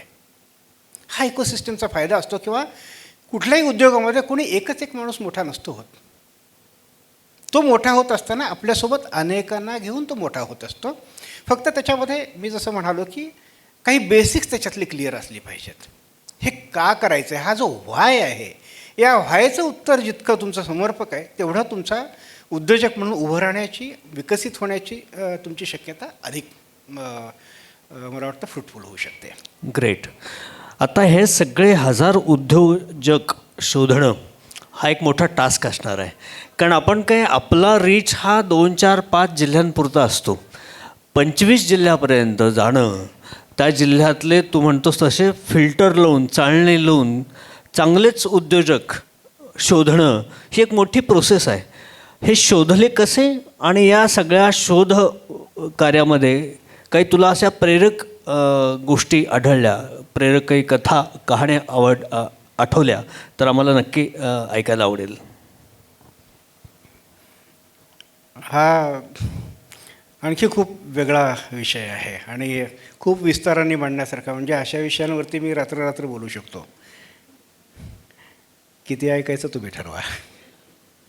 थोडक्यात सांगतो. पण मगाशी जसा मी एक विचार मांडला, एक मुद्दा मांडला की चांगल्या माणसांच्या याद्या अवेलेबल नाही आहेत, पण प्रयत्न केला तर तयार होऊ शकतात. कारण समाज प्रामुख्यानं चांगल्या माणसांचा बनला आहे. 2-4% वाईट कुठेही असतं, समाजाच्या सगळ्याच क्षेत्रात आहे. पण दुर्दैवानं या वाईटाची चर्चा जास्ती होते, चांगल्याची चर्चा कमी होते. म्हणून आपल्याला वाटतं की जग वाईट आहे. जग एवढं वाईट असतं तर जग कधीच बुडालं असतं. जग चांगलं आहे म्हणून चाललं आहे. उद्योजकाच्या बाबतीतही हेच आहे. बहुसंख्य उद्योजक उत्तम पद्धतीने काम करत आहेत. अनेक जण आपापल्या ठिकाणी राहून शांतपणे काम करत आहेत. त्यांचा कुणाला काही कॉग्निझन्स नसतो ते काय करत आहेत. कारण हे क्षेत्र एक असं आहे की जिथं कन्झ्युमर बेस काही विषय असेल की थेट ग्राहकांपर्यंत एखादी वस्तू पोहोचते आहे, तर त्या उद्योजकाबद्दल काही समजण्याची शक्यता असते. जसं आता आजचं जे पुस्तक आपल्या साक्षीने प्रकाशित झालं, एकशः संपत, याची पुढची आवृत्ती, दुसरी आवृत्ती प्रकाशित झाली आणि ही अधिक लोकांपर्यंत पोहोचावी, कमी मूल्यात पोहोचावी, याच्यासाठी मी पितांबरी उद्योग समूहाला, त्याचे जे रवींद्र प्रभुदेसाई सर आहेत, मी त्यांना विनंती केली की तुम्ही मला काही सहाय्य द्याल का. आणि त्यांनी एका क्षणात त्यांनी सांगितलं की ठीक आहे करा. पितांबरीचं म्हणून उदाहरण घेऊ की त्यांचे कन्झ्युमर प्रॉडक्ट आहेत, B2C ज्याला आपण म्हणतो, ते तयार करतात, लोकांपर्यंत पोहोचतात, म्हणून त्या उद्योगाची माहिती त्यांना आहे. परंतु राजेश गोस्की जे प्रॉडक्ट करतात ते इथं सोलापूरच्या मार्केटमध्ये अवेलेबलच नाही आहे. त्यामुळे त्यांचा परिचय त्यांच्या व्यवसायाच्या ऑर्गनायझेशन आणि काही मोजक्या सामाजिक संघटना वगळता इतरांना असण्याचं शक्यता कमी होते. याचं कारण थेट ओळख नाही आहे. याच्यामुळं होतं असं की अशा प्रकारची उद्योजक मंडळी शोधताना पहिला अडथळा असतो संदर्भ मिळवणं. पण मी जसं म्हणालो, परमेश्वराची कृपा एक माझ्यावरती कायम राहिलेली आहे. सकाळसारख्या दैनिकात काम करत असल्यामुळं ते एक श्रेय मी आवर्जून सकाळला देतो की त्यामुळं महाराष्ट्राच्या प्रत्येक जिल्ह्यात माझ्या परिचयाचा किमान एक माणूस तरी नक्कीच उभा होता, जो सकाळचा तिथला आजी किंवा माजी प्रतिनिधी. आणि पत्रकाराचं काय असतं की आता चारचौघात अशा ट्रेड सिक्रेट सांगावीत की नाही, पण पत्रकाराकडं असे एक धागा मिळाला की अख्खं रीळ उलगडायची ती एक क्षमता असते. किंवा त्याच्यामुळं एक संदर्भ त्यातनं दुसरा, दुसऱ्यातनं चाराचे 8, म्हणजे मल्टी लेवल मार्केटिंग म्हणूयात, परंतु मार्केटिंग नाही आहे, तर हा एक शोधाचा जो भाग आहे. म्हणजे सोलापूरचा विचार केला तर सोलापूरमध्ये ज्या मोजक्या मंडळींना अगदी पहिल्या दौऱ्यात मी भेटलो होतो त्यात माधव पण होता. अर्थातच कारण सुरुवातच त्याच्यापासून झाली, तिथनं मग अनेकांचे बाकीच्यांचे परिचय व्हायला लागले वगैरे. पाचामुखी परमेश्वर असं आपण म्हणतो. मी प्रत्येक जिल्ह्यामध्ये लिहिलं 20, 25, 30 लोकांच्याबद्दल आहे, पण भेटलो 100 लोकांना आहे. अनेकांना भेटायचं, कल्पना मांडायची, हे असं आम्ही काही करतो आहे, तुमच्याकडची चांगली माणसं सांगा, उद्योगातली सांगा. उद्योगाच्या संघटना आहेत, उद्योजकांच्या संघटना आहेत, MIDC आहे, जिल्हा उद्योग केंद्र आहे, पत्रकार मित्र आमचे इथं जे आहेत त्यातले अनेक पत्रकार मित्रांना मी त्या काळातच, तेव्हा आपण पहिल्यांदा भेटलेलो आहे. खूप वेगवेगळ्या पद्धतीने 100, 150, 200 जणांच्या येईल ते नाव लिहून घ्यायचं. सॉर्टिंग नंतर करूयात ना, आधी येऊ देत. तो संघाचा एक संस्कार माझ्यावरती की आहे तसा घ्या, हवा तसा घडवा. म्हटलं येतं आहे नाव तर येऊ द्या, यादीमध्ये आपण लिहून घेऊ, कोण व्यक्ती आहे, कशा प्रकारचा उद्योग आहे, काय करतं आहे. ही सगळी नावं एकत्र आल्याच्यानंतर मग क्रॉस चेकिंगला बसायचं. आणखी थोडंसं डीपमध्ये जाऊन त्या उद्योजकाची माहिती, जसं मगाशी मी वैयक्तिक, सामाजिक आणि आर्थिक चारित्र्य स्वच्छ असण्याबद्दल बोललो. आता ही जर पुस्तकं तुम्ही माझी सगळी पाहिली वेगवेगळ्या जिल्ह्यांवरची, तर लक्षात येईल की अनेक जिल्ह्यांमधली जी नेहमीची यशस्वी लोकप्रिय नावं आहेत त्या पुस्तकात दिसणार नाही आहेत. कारणं वेगवेगळी असू शकतील, मी प्रत्येकावरती ब्लेम नाही करणार, परंतु काही वेगळं करायचा हा प्रयत्न होता ज्यातनं समाजाला काही मिळणार आहे. तर खूप जणांच्या सोबत हे ब्रेनस्टॉर्मिंग, याद्या तयार करणं, भेटणं, प्रत्यक्ष जाऊन त्यांना भेटणं, एकही उद्योजक असा नाही ज्यांच्या कार्यस्थळाला मी भेट दिलेली नाही. प्रत्येकाच्या कामाच्या ठिकाणी जाऊन भेट दिली आहे, प्रत्यक्ष पाहिलेलं आहे. जे पाहिले ते या सगळ्या निकषात बसणारं असेल तर या पुस्तकात आलेलं आहे, जे नाही त्यांना मी त्यांच्या समोर अगदी प्रेमाने विनंतीपूर्वक सांगितलं आहे की सर, तुमच्याकडे मी या हेतूने आलो होतो, ही मला माहिती मिळाली होती, परंतु या 2 गोष्टी इथं लॅकिंग दिसत आहेत. आय एम सॉरी, तुमचा वेळ घेतला, परंतु या पुस्तकात तरी आपल्याला हा विचार करता येणार नाही. समोरच्या माणसांनी पण ते ॲप्रिशिएट केलं. प्रत्येक जिल्ह्यात एखाद दुसरं उदाहरण असं नक्कीच आहे. आणि कधीकधी असंही घडलं की ही माहिती मिळाली नाही, त्यांचा वेळ ठरला, त्यांच्याकडे जायचं ठरलं, काहीतरी अडचण आली, 2-3 वेळेला त्यांच्याकडे जाणं झालं नाही, वन डे फाईन मॉर्निंग कधीतरी मेसेज मिळाला की या निकषांमध्ये बसणारी ही व्यक्ती नव्हती. मग मी विचार करतो की हे कसं घडलं. मग लक्षात येतं की हे कुणीतरी घडवतं आहे. आणि मग तेव्हा सुरुवातीला 1-2 पुस्तकं होताना तर काय माझी अशी कॉलर मी करतो आहे, पण जसजसं मी पुढं जातो आहे तसतसं माझ्या लक्षात येतं की हे मी नाही करत आहे, ही माझी क्षमताच नाही आहे, माझी ही योग्यता नाही आहे, हे माझ्याकडनं कुणीतरी करवून घेतं आहे. खूप वेगवेगळ्या माध्यमातून या शक्ती उभ्या आहेत. कधी ती सुनीलजींच्या रूपानं असेल, कधी परमेश्वराच्या रूपाने, कधी नियतीच्या रूपाने, कधी माधवच्या रूपाने, कधी आणखी कोणी. प्रत्येकजण या सगळ्या प्रोसेसमध्ये एक महत्त्वाचं कारण आहे. आणि या सगळ्यांच्या सहकार्यातनं, मार्गदर्शनातनं, त्यांनी दिलेल्या टिप्समधनं पुढं हा विषय गेला. त्यामुळं आज मी छातीटोक हे सांगू शकतो की 4 चांगली माणसं या पुस्तकात यायची राहिली असतील मला मान्य आहे, पण या पुस्तकात वाईट माणूस मी छातीटोक सांगू शकतो नाही आलेला. क्या बात आहे. या सगळ्या प्रवासातला एखाद दुसरी प्रेरक कथा एखाद्या उद्योजकाची जी आज तुला शेअर करावीशी वाटेल अशी? कुठल्या प्रकारची पाहिजे? 1000 व्हरायटी आहे ना. नाही, सांगतो. माझा विचारण्याचा स्पेसिफिक उद्योग असा, म्हणजे उद्देश असा आहे की समजा नव्या उद्योजकाला असं वाटलं की आपण ठीक आहे, आपण काहीतरी करूयात, वेगळं करूयात, अशी उर्मी कुठल्याही वयात येऊ शकते, तरुणच असला पाहिजे असं नाही आहे. अशा उर्मी असणाऱ्या श्रोत्यांना, वाचकांना भावेल अशी एखादी प्रेरक कथा ऐकायला नक्की आवडेल. योगायोगानं सोलापूर जिल्ह्यातल्या 2-3 कथा ऑलरेडी आपण ऐकल्यात, त्याच्यामुळं मी त्याच्यावरती आता परत जाणार नाही. 2-3-4 वेगवेगळ्या पद्धतीच्या कथा सांगतो. उद्योग म्हणजे MIDCत तुमचं युनिट पाहिजे, खूप मोठी यंत्र पाहिजे, ते धुराळे आकाशात गेले पाहिजे, असंच असलं पाहिजे असं नाही. उद्योजकता ही वृत्ती आहे आणि ती कुठल्याही स्वरूपामध्ये प्रकट होत असते. एक आपल्या जवळचं सांगलीतलं उदाहरण देतो. हरिभाऊ कुलकर्णी असं त्यांचं नाव आहे. या पुस्तकामध्ये त्यांचा उल्लेख करताना हरिभाऊ कुलकर्णी असं त्या पुस्तकात लिहिलं आहे. तर हरी या नावामागं भाऊ असा शब्द त्यांच्या आयुष्यात माझ्या पुस्तकात पहिल्यांदा लागला. तोपर्यंत मागच्या काही वर्षात ते हरी होते आणि त्याच्या आधीच्या प्रदीर्घ काळ ते हर्या होते.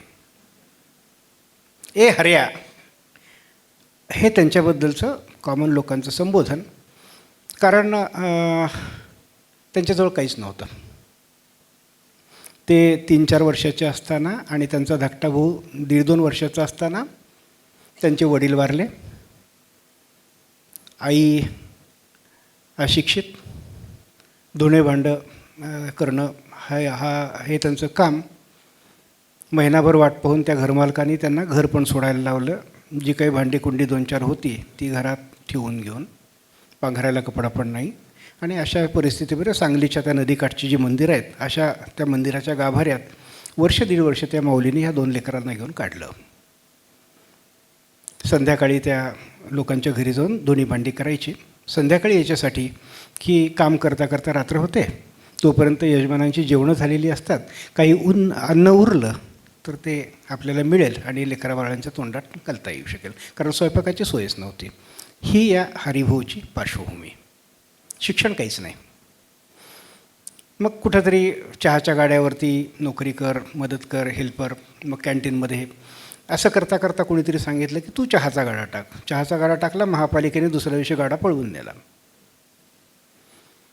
परत मग फिरस्ती आली, थोडाफार वेगवेगळ्या हॉटेलमध्ये वगैरे नोकरीहून 4 पैसे मिळवले. मग कोणीतरी त्यांना सांगितलं की तू ते जे टेम्पो वगैरे असतो त्याच्यावरती साऊथ इंडियन पदार्थ वगैरे करून गल्लोगल्ली जाऊन ते विक. मग ते हरिका खाना खजाना असा एक टेम्पो त्याला कोणी करून दिला आणि तिथनं त्यांची उद्योजकतेची वाटचाल, मी असं म्हणेन की ती सुरू झाली. आणि हे करता करता मग कोणीतरी सांगितलं की एका संस्थेला विद्यार्थ्यांची मेस चालवायची आहे. 1-2 महिने पाठपुरावा केला आणि ते मेस चालवायची परवानगी मिळवली. तिथं मुलांना जीव खाऊ घालणं सुरू केलं. हे करता करता हळूहळू त्यांच्या असं लक्षात आलं की आपल्याकडं अन्न तयार करून खाऊ घालण्याची ही कला आहे. आणि त्यातनं त्यांचा बिझनेस विकसित व्हायला सुरू झाला. मग त्यांना कळलं की एक साऊथ इंडियन कोणी व्यक्ती आहे उडुपी, त्यांना त्यांचं हॉटेल विकायचं आहे. गंमत पहा, उडुपी माणूस हॉटेल विकतो, मराठी माणूस विकत घेतो आहे. ते त्यांनी विकत घेतलं. मग लक्षात आलं की मराठी माणसांचा पण काही चवीचा भाग असतो, तर भाकरी, पोळी, भाजी, पिठलं. त्यांनी दुसरं हॉटेल आपल्या भावासाठी तयार केलं. हे करता करता बऱ्यापैकी हा विषय पुढं जात होता. आणि मधल्या काळामध्ये त्यांचं लग्न वगैरे झालं, आर्थिक परिस्थिती जरा सुधारली. ह्या सगळ्या वाटचालीतली त्यांची गंमत काय, वेगळेपण काय, हा माणूस कष्टाला कधी घाबरला नाही. स्वतःला त्यांनी कधी कमी ठेवलं नाही. आजही पहाटे 4 वाजता उठून तिथे मेसमध्ये अन्न प्रिपेअर करायला जातात स्वतः. माणसं खूप आहेत. आज 5,000 जणांची मेस चालवतात. 2 हॉटेल आहेत, एक मंगल कार्यालय, शेती आहे. Everything set. आजही 4ला उठून कामासाठी जातात, स्वतः मेहनत करतात, मुलं मेहनत करतात. मधल्या काळामध्ये त्यांचा मुलगा, त्यांनी उच्च शिक्षण घ्यायचं ठरवलं. आणि काय शिकायचं, तर आपल्याला वडिलांच्याच बिझनेसमध्ये यायचं आहे, हॉटेलमध्येच यायचं आहे. त्यांनी IIMमधनं हॉटेल मॅनेजमेंट केलं. तो आत्ता त्यांच्यासोबत जोडीला आला आहे. हरमन चहा नावाने कधी ब्रँड तुम्ही कुठं पाहिला असेल तर हा त्यांचा ब्रँड आहे. तो हरीचा हरमन आहे. अशिक्षित आहेत, फार लिहिता वाचता येत नाही, कामापुरतं येतं. परंतु शक्य आहे का, आज काही कोटींची, मी आकडा नाही सांगणार, आपल्या समजायच्या बाहेरचा आहे, एवढंच सांगतो. पण हे होऊ शकतं. शिक्षण नाही आहे, रिसोर्सेस नाही आहेत, फक्त जिद्द आहे आणि नियत आहे. आजही हॉटेलमध्ये हे करत असताना दांडी मारण्याचा प्रकार तिथं कधी होत नाही, हे मी छातीटोक सांगू शकतो. हा एक उदाहरणाचा भाग झाला. बरीच लिहूनही आणलेली आहेत तशी, परंतु एका महिला उद्योजकाबद्दल मला आवर्जून सांगायला आवडेल. नाशिक जिल्ह्यामध्ये दिंडोरी नावाचा ग्रामीण भाग आहे. मनीषा धात्रक नावाचे उद्योजक तिथं आहेत. या एका साध्या पोलीस कॉन्स्टेबलच्या कन्या, पोलीस हवालदार कॉन्स्टेबल. आणि जिद्द खूप मनात महत्त्वाची मोठी. शिकत असताना मग इंजिनिअरिंग वगैरे करताना असं वाटलं की आपण उद्योजक झालं पाहिजे. पण जवळ काहीच नाही. त्या लोणीच्या इंजिनिअरिंग कॉलेजमध्ये त्यांचं इंजिनिअरिंग झालं आणि आजूबाजूला ती कारखान्याची धुराडे वगैरे पाहून असं वाटायचं की आपण असं काहीतरी मोठं केलं पाहिजे. लग्नाची वेळ आली, शिक्षण संपल्याच्यानंतर आईवडिलांना त्यांनी आग्रह केला की मला उद्योग, आज ना उद्या मला उद्योग उभा करायचा आहे, तर या माझ्या उद्देशाला सहाय्यभूत होईल अशा व्यक्तीचं माझं लग्न करून द्या, मला कुणाशीही लग्न नको आहे. ज्या सासरच्या मंडळींना हे मान्य होतं की मुलींनी उद्योग करायला हरकत नाही, त्यांच्याशी लग्न झालं. सुरुवात काय केली माहिती आहे का, आपल्या शेतातले टोमॅटो काढले, त्याला शिजवलं, त्यातनं सॉस तयार केला, बाटल्या विकत आणल्या, सॉस त्या बाटल्यात भरलं, आपल्या पर्समध्ये 8-10 बाटल्या भरल्या, नाशिकच्या मार्केटमध्ये जाऊन हे माझं नवीन सॉस आलं आहे, तुम्ही ठेवाल का, ही त्यांची सुरुवात. काही ठिकाणी हाकलून दिलं गेलं, काही ठिकाणी ठीक आहे पुढच्या वेळेला, आणि काही ठिकाणी मग ठीक आहे बाई आहे, मदत आपण करायला पाहिजे, मेहनत करते तर हरकत नाही. तिथनं सुरुवात झाली. हळूहळू आपला बिझनेस सुरुवातीला मग त्या छोट्या कढई, आधी जी घरातली छोटी कढई होती त्यात केलं, मग मोठी कढई आली. आणि मग एक स्टेज अशी आली की त्या शेतकऱ्यांकडनं मोठ्या प्रमाणात टोमॅटो विकत घ्यायला लागल्या. आणि मग एका स्वतंत्र युनिटची गरज आहे. मग आता कर्जाचा विषय असतो बँकेकडनं. प्रोजेक्ट रिपोर्टसाठी त्या सी एने काहीतरी 2 की 2.5 लाख रुपये त्या काळात मागितले. यांच्याजवळ 5-50 हजार नाही, 2.5 लाख कुठले देणार आहेत. त्यांनी बँक अधिकाऱ्याचा पिच्छा पुरवला. तुम्हाला कुठली कागदपत्रं कशा प्रकारची हवेत मला सांगा, मी आणून देते. सुरुवातीला बँकेने टाळाटाळ केली. त्यांना पण असे लोक आवडत नाहीत, त्रास देणारे. इथं काही असेल तर ओके. पण यांनी 3-4-5 महिने पाठपुरावा करून ते याद्या मिळवल्या. ती सगळी कागदपत्र तयार केली. दोघं नवरा बायको रात्रभर खोलीमध्ये कागदपत्र ठेवून बसायच्या. फाईल तयार केली, कर्ज मंजूर केलं, सुरुवात झाली. आज परिस्थिती अशी आहे की हिंदुस्तान युनिलिव्हरच्या त्या सगळ्यात मोठ्या महिला पुरवठादार आहेत. साधारण 5,000 शेतकरी त्यांच्याशी जोडले गेलेत, जे टोमॅटो त्यांना पुरवतात. आणि टोमॅटो सॉस जे हे होतं, म्हणजे आपल्याकडे युनिलिव्हरची जी उत्पादनं येतात त्यातल्या सॉसमधला नक्की आपल्याकडे येणाऱ्या याच्यातला काही अंश त्यांच्या कारखान्यातला आहे. सिंपल पोलीस कॉन्स्टेबलची साधी मुलगी, परंतु ती जिद्द आहे, मेहनत आहे. मला लक्ष स्पष्ट आहे की मला उद्योगच उभा करायचा आहे. मला नवरा पण शोधायचा, तर तो उद्योगाला पूरक भूमिका बजावणारच माझा असला पाहिजे. एक वेगळं उदाहरण, मग अशी जालन्याचा उल्लेख, कारण त्यांच्या नावाचा उल्लेख मी याच्या आधी पण केलेला होता. रमेशभाई शहा, विक्रम चहा नावाचं कदाचित तुम्ही प्रॉडक्ट मार्केटमध्ये काउंटरला पाहिला असेल. हा विक्रम चहा जालन्याचा. जालना मोठं गमतीशीर गाव आहे. जालन्याच्या आसपास कुठंच चहाचे मेळे नाहीत, पण तो विक्रम चहा करोडोची उलाढाल करत आहे. जालन्याच्या आसपास कुठल्याही खाणे नाही आहेत, पण जालन्याचं पोलाद आज देशभर जात आहे. जालन्याच्या आसपास फार काही मोठं पिकत नाही, परंतु तिथला बियाण्यांचा उद्योग देशात खूप मोठा आहे, महिकोसारख्या कंपन्या. हा तो इन्स्टिंक्टचा मी जो म्हणालो मगाशी विषय, उद्योजकतीय मानसिकता त्यातला. हा रमेशभाई पटेल जे आहेत, आज मला वाटतं परवाच त्यांची षष्टब्दी पूर्ती पण झाली. जवळ काहीच नव्हतं. मूळचे हे राजस्थानातले. घरात पोट भरण्याइतकं पण अन्न नसायचं. आणि कोणीतरी सांगितलं की त्या कलकत्त्याच्या तिकडे एक आपल्या ओळखीचे गृहस्थ आहेत आणि तू तिथं जा आणि ते तुला नोकरी देतील. मग ते त्यांच्याजवळ राहिले आणि 2 वेळचं जेवण, 2 वेळेचा चहा आणि मुक्कामाची सोय, एवढ्या पगारावरती त्यांनी तिथं काम सुरू केलं. 1-2 वर्ष त्यांच्यासोबत केली. मग कुणीतरी एक जण त्यांच्याकडे आला. तो म्हणाला की तू चहा वगैरे चांगला बनवतो, माझी टपरी आहे, तू चालवशील का? मग त्याने मालकाची परवानगी घेतली आणि टपरी चालवायला सुरुवात केली. त्या टपरीवरचा चहा घेऊन, चहावाल्याचं फार महत्त्व आहे देशात आपल्या, तर चहा घेऊन ते स्टेशनवरती जायचे. परत स्टेशनचं पण महत्त्व आहे. आणि हे या निमित्तानं इंजिन ड्रायव्हर, गार्ड ह्यांच्याशी परिचय झाले. आणि एकदा एका ड्रायव्हर आणि गार्डनी त्यांना असं हे केलं की तू आम्हाला नेहमी चहा पाजतो, चल आज आम्ही तुला काहीतरी देणार आहोत. आम्ही आमची ट्रेन घेऊन साऊथला चाललो आहे, आम्ही तुला यायचं असेल तर सोबत चल, तुला तिरुपती दाखवून आणतो विदाऊट तिकीट. त्यांना आनंद झाला. बसले इंजिनमध्ये, त्यांच्यासोबत तिरुपतीला गेले. परत येताना त्यांना कोणीतरी असं सांगितलं की इथून या रस्त्यावरती जवळपास अजिंठ्याची लेणी आहेत, ती बघायला हरकत नाही. मग ते जालन्यात उतरले.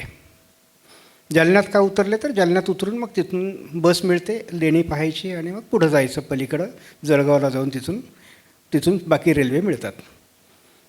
स्टेशनला उतरल्यानंतर लेणींना जाण्यासाठी बसस्टँडवरती चालत निघाले.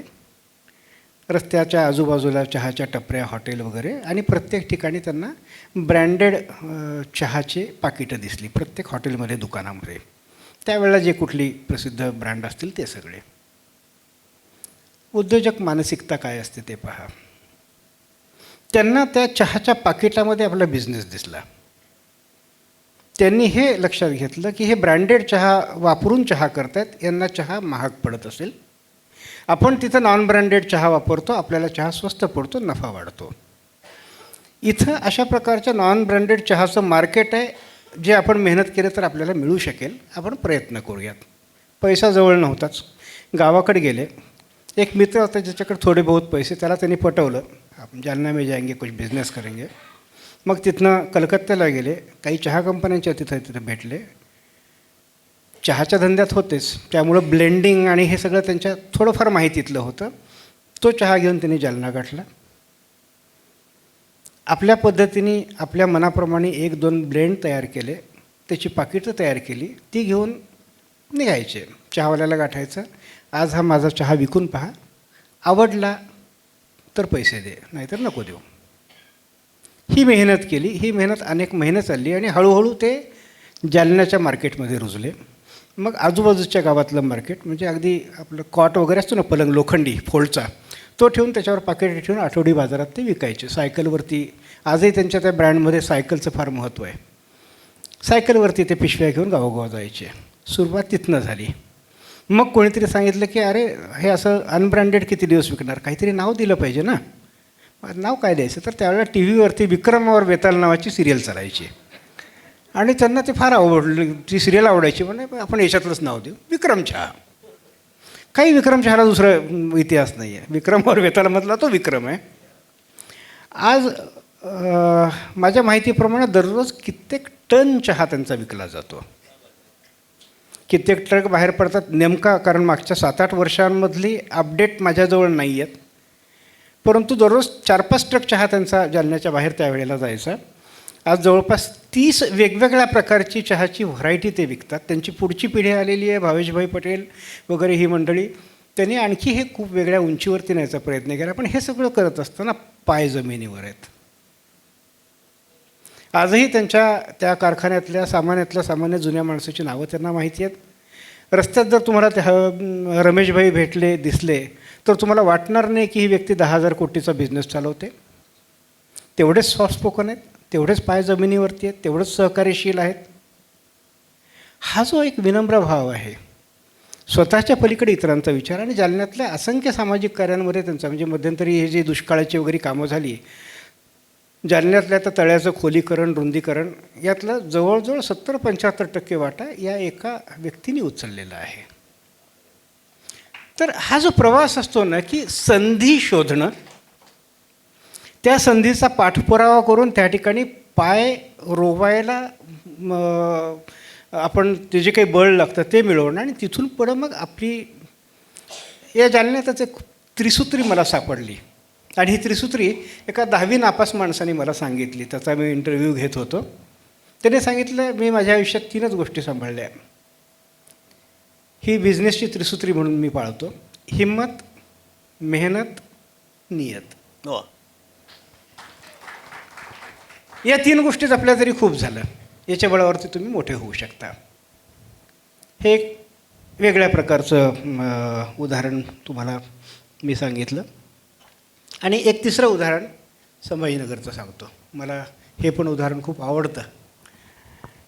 दिगंबर मुळे नावाचे आमचे ते मित्र आहेत. विजय गिअर्स नावाची त्यांची कंपनी आहे. हे मूळचे नांदेड जिल्ह्यातले ITI झालेले साधे टेक्निशियन, आणि ITI झाला हा साधारण 88-89चा काळ, 89-90 वगैरे. पुण्यात नोकरी शोधायसाठी गेले, नाही मिळाली. मग कोणीतरी सांगितलं की त्यावेळेचा औरंगाबादला जा, तिथे MIDC नवीन झालेली आहे, काही ना काही मिळेल. खूप चक्रा मारल्या, खूप ठिकाणी नाही मिळाली. एका ठिकाणी मिळाली तर ॲज गुड ॲज हरकाम्या म्हणतो ना आपण, सांगेल ते काम करायचं. झाडू मार म्हणलं, झाडू मारायचं. हो साहेब, नोकरी मिळाली. सुरुवातीला काय, हे लेथ मशीन वगैरे थोडा बहुत अनुभव होता, अधूनमधून ते काम करायला मिळायचं. पण मालक ही सगळी इंडस्ट्री वाळूजमध्ये, मार्केट रॉ मटेरियलचं शहरामध्ये, तिथनं काही सामान आणणं असेल, ऑर्डर नेणं आणणं, हे काम त्याच्याकडं अधूनमधून जायला लागलं. यांचं वेगळे पण काय माहिती आहे का, ते फक्त सांगितलेलं ते काम नाही करत राहिले, ते त्याच्या आत घुसले. खरेदी केलेला माल आहे, त्याच्या पावत्या पाहत होते सहज म्हणून. 100 रुपयाची पावती आहे, ओके, प्रोसेस झालेली आहे. मग डिलिव्हरीसाठी त्यांना जायला सांगायचं. मग ते मटेरियल घेऊन, डिलिव्हरी चलन घेऊन, बिल घेऊन ते डिलिव्हरीसाठी जायचं. सहज पाहायचं, बिल किती आहे, 1200 रुपये आहे. 100 रुपयाचा माल हे सहज माहितीसाठी म्हणून मी आकडे सांगतो, प्रपोर्शन वेगळं असू शकतं. परंतु what is the role of value addition? Raw material, process, value addition, saleable cost. हा प्रवास त्यांच्या लक्षात आला. या प्रवासातून त्यांच्या एवढं लक्षात आलं की ही आपण मालकासाठी मेहनत करतो, ही स्वतःसाठी केली तर आपण आपलं चित्र बदलू शकतो. परत तोच प्रॉब्लेम, पैसा नाही आहे. एक पार्टनर गाठला, दोघांनी मिळून सुरू केलं. पार्टनरने धोका दिला, धुवून काढलं, एकटा सोडला. बँकेत गेले, मॅनेजरला बोलले, माझे हे प्रॉब्लेम आहेत, पैसे परत करायची तीव्र इच्छा आहे, परंतु मला थोडी मुदत द्या, मला थोडी मदत करा. नियत चांगली, मेहनत होती, परत उभे राहिले. आज परिस्थिती अशी आहे की गिअरच्या विषयामधलं किमान आमच्या वाळूजच्या MIDC मधलं ते अग्रगण्य नाव आहेच आहे. 4 युनिट आहेत, 10 रोबोटिक्सवरती काम चालतं आणि यांचं प्रॉडक्ट जर्मनीला निर्यात होतं. ITI माणूस आहे. परत तोच विषय की कशा पद्धतीने स्वतःला इन्स्टिंक्टचा जो भाग आहे ना, परत मी प्रिसिजनचं उदाहरण अनेक ठिकाणी देतो. यातील भाई BCom आहेत, पुढचं शिक्षण त्यांनी वेगवेगळ्या ह्याच्यातलं घेतलेलंच आहे, पण मूलतः ते BCom आहेत. शिक्षण डझंट मॅटर की तुम्ही कुठला बिझनेस करणार आहात, तुमच्यातली व्यावसायिक दृष्टी विकसित झालेली आहे का, तुम्ही व्यावसायिक विचार करता का, तुम्ही चार चौकात बसल्यानंतर सिनेमाच्या नाटकाचा विचार करताय का बिझनेसचा विचार करताय. त्यातनं तुमच्या प्रवासाची दिशा ठरते. क्या बात आहे. हे सगळीच उदाहरणं अत्यंत प्रेरणादायक होती आणि खऱ्या अर्थानं आजच्या कार्यक्रमातून आम्हाला काय मिळालं ह्याचा जेव्हा जाताना इथून हॉलच्या बाहेर जाताना विचार करू तेव्हा 2-4 गोष्टीचं नक्कीच ही त्रिसूत्री तर नक्कीच डोक्यात बसेल आम्हा सगळ्यांच्या. म्हणजे आज दत्ताचा मला अभिमान वाटतो की ज्यांचा शेकडो हजारो कोटीचा व्यवसाय आहे अशी 1000 माणसं याच्याकडे आहेत. म्हणजे हा आपल्या सभागृहातला सगळ्यात श्रीमंत माणूस आहे हा, आणि ज्याच्यावरती इन्कम टॅक्सची रेड पडू शकणार नाही असा श्रीमंत माणूस आहे हा. सेफेस्ट व्यवहार आहे. योगायोगाने आत्ता यांनी जे सांगितलं ना, गोईंग ग्लोकल नावाचं एक पुस्तक 2018 माझं प्रकाशित झालं होतं. मी जे झेपचा उल्लेख झाला 2006 झालेलं, त्या उद्योजकांचं 12 वर्षानंतर काय झालं या विषयाला धरून मी ते तशा प्रकारचा आढावा, मी थोडी चौकशी केली. अशा प्रकारचा आढावा घेतलेलं कुठलं पुस्तक कोणी मला सुचवलं नाही. कदाचित पहिलं असेल तर आनंद आहे, नसेल तरी त्याच्यातलं माझं दुसरं पुस्तक असेल, ओके. परंतु असा एक वेगळा वेध मी घेतला होता. आणि त्या दिवशी मी व्यासपीठावरती बसलेला असताना समोर ही सगळी जी मंडळी, मी कधी कधी ते म्हणत असतो की अहो म्हटलं तुम्ही सगळ्यांनी व्यासपीठावर बसलं पाहिजे कारण हा सगळा तुमचा व्याप आहे आणि मी खाली बसलं पाहिजे. पण ते सांगायचे आम्हालाही त्याची कल्पना आहे, परंतु आज तुझं निमित्त आहे, तू लेखक आहे, तू बस आजच्या दिवस आम्ही आहोत आहेत. हा गमतीतला भाग सोडून देऊ. पण त्या दिवशी मी सहज कॅल्क्युलेट करत होतो. त्या दिवशी त्या सभागृहामध्ये 22,000 कोटी रुपयांचा व्यवहार करणारी माणसं होती. क्या बात आहे. तर हे जे असतं ना, हे खूप वेगळं असतं. हे समाधान, मी जे सुरुवातीला शब्द वापरला मजा येते. नाहीतर एरवी कोण दत्ता जोशी की लोकांनी दारात उभं करावं, का उभं करावं. पण या निमित्ताने काहीतरी जोडलं जातं. आज माझी 1000 घरं या राज्यात आहेत ना, तर हा एक माझ्या मनाला समाधान देणारा नक्कीच विषय. सॉरी, मध्येच थोडंसं डिस्टर्ब. नाही काही अडचण नाही. आता हा झाला सगळा मोठा भाग या पोलादी माणसं आणि उद्योजकांचा होता म्हणून आपण जास्ती वेळ त्याच्यावरती दिलेला आहे. तुम्ही बी घडाना हे एक वेगळं पुस्तक आणि त्यानंतर एकशा संपतकडे आपण ज्याचं आज दुसऱ्या आवृत्तीचं लोकार्पण केलेलं आहे त्या पुस्तकाकडे येणार आहोत. पण जाता जाता अगदी थोडक्यात मला तुम्ही बी घडाना याविषयीचं जरा नेमकं काय स्वरूप आहे या पुस्तकाचं. यात आम्ही बिघडलो तुम्ही बी घडाना हे जे आहे हीच सूत्र घेऊन विद्यार्थी परिषद आणि त्यातून सामाजिक चळवळ सामाजिक काम उभं केलेल्या काही कार्यकर्त्यांचे मनोगत किंवा लेख आहेत त्याविषयी थोडासा उझरता उल्लेख आम्हाला ऐकायला आवडेल. करोनाचा काळ होता. घराबाहेर पडणं जरा अशक्य होत होतं आणि लेखन जो काही खंड पडत होता तर तो पडून उपयोगाचा नाही, पुढं गेलं पाहिजे. वर्षातनं 2-4 पुस्तकं आलीच पाहिजेत ना. तर त्यावेळेला थोडंसं हे होतं. पण दुसरा माझा एक भाग असा होता की साईट व्हिजिटशिवाय लिहायचं नाही.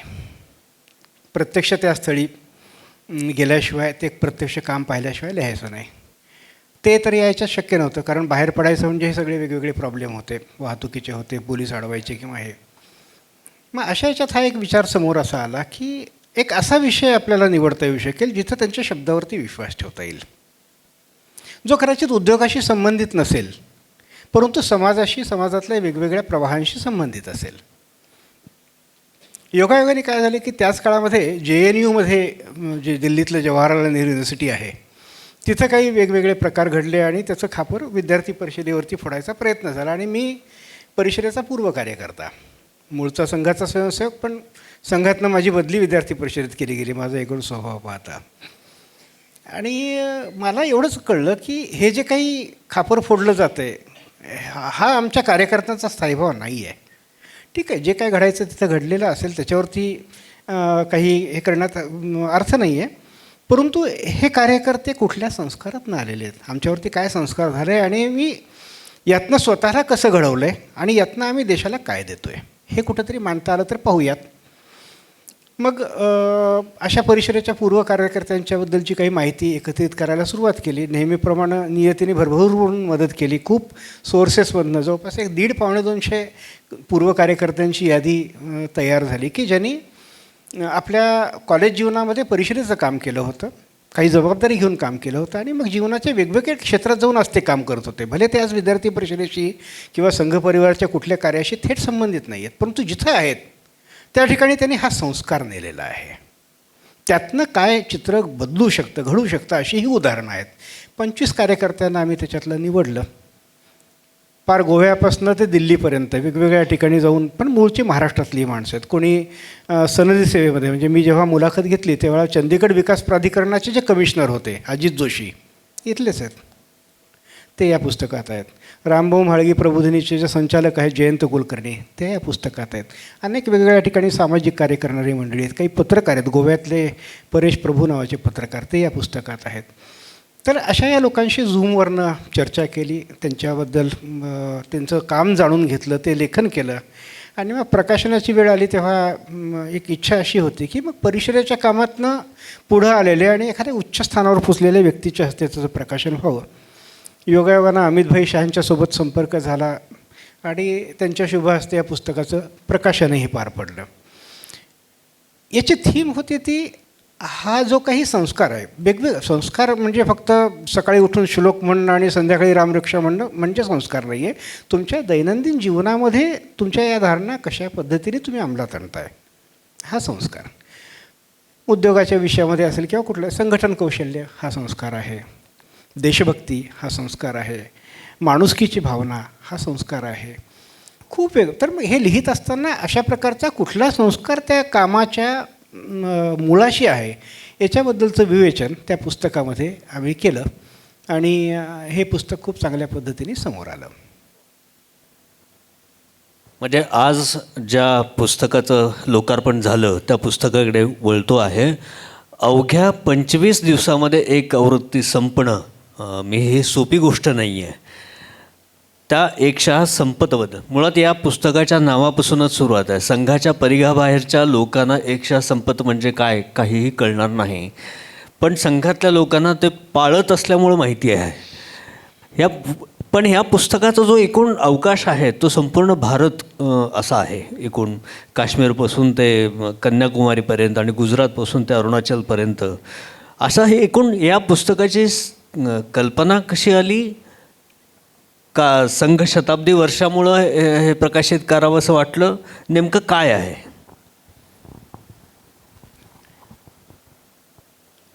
मी नेहमी सांगतो की मी संघाचा स्वयंसेवक आहे हे कधीही लपवून ठेवलं नाही. मी ठासून सांगत गेलो लहानपणापासून आजपर्यंत.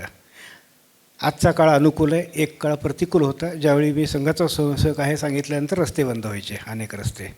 तेव्हाही मी संघाचा स्वयंसेवक आहे हे ठासून सांगायचो, कारण तो संस्कार घेऊन मी उभा राहिलो आणि माझ्यात कुठलाही दोष नाही या दृष्टीने पाहायला गेला तर हे मला पक्क माहिती होतं, म्हणून मी ते आवर्जून सांगायचो. हा याचा एक मूळ गाभा. एखाद्या संघटनेचं शताब्दी वर्ष ही खूप मोठी गोष्ट असते. मध्यंतरी मी बिल्ट टू लास्ट नावाचं एक पुस्तक अर्धं वाचून झालं आहे. जगभरात वेगवेगळ्या ठिकाणी काम करणाऱ्या वेगवेगळ्या प्रकारच्या उद्योजकीय संघटना ज्यांनी 50-100 वर्षाचा आपला प्रवास, 200 वर्षाचा प्रवास पूर्ण केलेला आहे, त्या संघटनेवरती ते काही लिहिलं गेलेलं आहे. मी एक विचार असा केला की ही अशी संघटना जी सगळ्या प्रकारची प्रतिकूलता झेलून 100 वर्ष उभी आहे आणि आज त्या संघटनेनं प्रेरित झालेली माणसं देश चालवत आहेत, अनेक राज्य चालवत आहेत. याविषयी विचार करताना एक कुठंतरी जाणवलं की शताब्दी वर्ष म्हणून आपण स्वयंसेवक म्हणून काहीतरी कॉन्ट्रीब्यूट केलं पाहिजे. आणि संघामध्ये ती एक प्रथा आहे की कॉन्ट्रीब्यूट करण्यासाठी खिशात हात घातला पाहिजे असं नाही, तुम्ही काहीतरी काम करा. संघातल्या सेलिब्रेशनची व्याख्या आहे बाकी ठिकाणचं सेलिब्रेशन फटाके उडवून पार्ट्या करून होतं. संघातलं जे सेलिब्रेशन आहे हे कार्यविस्ताराने होतं. काम मोठं झालं पाहिजे, सेलिब्रेशन झालं. या विचारातनं आपण काय करू शकतो, तर मी लेखनाच्या क्षेत्रात काम करतो, मी पुस्तकाच्या क्षेत्रात काम करतो, मी विचार मांडण्याच्या क्षेत्रात, मी मास कम्युनिकेशनच्या क्षेत्रात काम करतो. याला जोडून मी काय करू शकेन, तर मागची 12, 14, 15 वर्ष सोशल मीडिया आल्याच्यानंतर याच्यावरती मी जे काही लिहित गेलो, प्रसंग परत्वे वेगवेगळ्या निमित्ताने, प्रसंग त्या वेळेचे असतील, लेखन प्रासंगिक असलं तरी ते चिरस्थायी टिकणारं त्यातलं काही होतं, कारण त्यामध्ये कंटेंट महत्त्वाचा होता. तर मला असं वाटलं की आपण या विषयावरती जे काही जुनं लेखन केलं आहे ते जरा एकत्र करून त्याच्यावरती काही करता आलं तर पाहूयात. शोधायला सुरुवात केली, वेगवेगळे सर्चेस देऊन फेसबुकवरती, कारण प्रामुख्याने फेसबुकवर लिहिलं होतं. जो काही बेसिक डेटा जमा झाला तो 300-350 पानांचा होता. म्हटलं हे एवढं मोठं काय खरं नाही आहे, मर्यादित झालं पाहिजे. मग मी माझंच टार्गेट ठरवलं की 100 पानांमध्ये बसेल असा आशय आपण मांडूयात. मग काय मांडायचं, तर मूलभूत धारणा ज्या आहेत त्या मांडल्या पाहिजेत, काही अनुभव मांडले पाहिजेत जे मी माझ्या आयुष्यात संघ आणि संघसमर्पित व्यक्तींकडनं घेतले, आणि संघाच्या संस्कारातनं जो विचार माझ्या मनात विकसित झाला त्या विचारांची अभिव्यक्ती वेगवेगळ्या प्रसंगाच्या निमित्तानं मी कशी केली. प्रश्न काश्मीरचा असेल, प्रश्न अयोध्येचा असेल, मी अंदमान निकोबारला दिलेली भेट असेल, वेगवेगळ्या प्रसंगी या निमित्तानं माझ्या मनात जे विचारतरंग उमटले ते मी तिथं प्रकट केलेले होते. या सगळ्यांचं एक प्रातिनिधिक स्वरूपातलं संकलन करूयात अशी कल्पना होती. पण आमच्याकडे दुसरी एक पद्धत असते की परस्पर नाही करता येत, अधिकाऱ्यांना विचारावं लागतं, नाहीतर नंतर फटके बसतात. काही वरिष्ठांना संघातले जे आहेत त्यांच्याशी मी बोललो, मी जे काही गोळा केलेलं आहे त्यांना दाखवलं, त्यांच्याकडनं ग्रीन सिग्नल मिळाला की ठीक आहे, हरकत नाही, शताब्दी वर्षामध्ये असे वेगवेगळ्या प्रकारचे उपक्रम अनेक जणं करत आहेत, तू पण हे करतो आहेस, चांगलं आहे, या निमित्तानं आपला विचार पोहोचेल.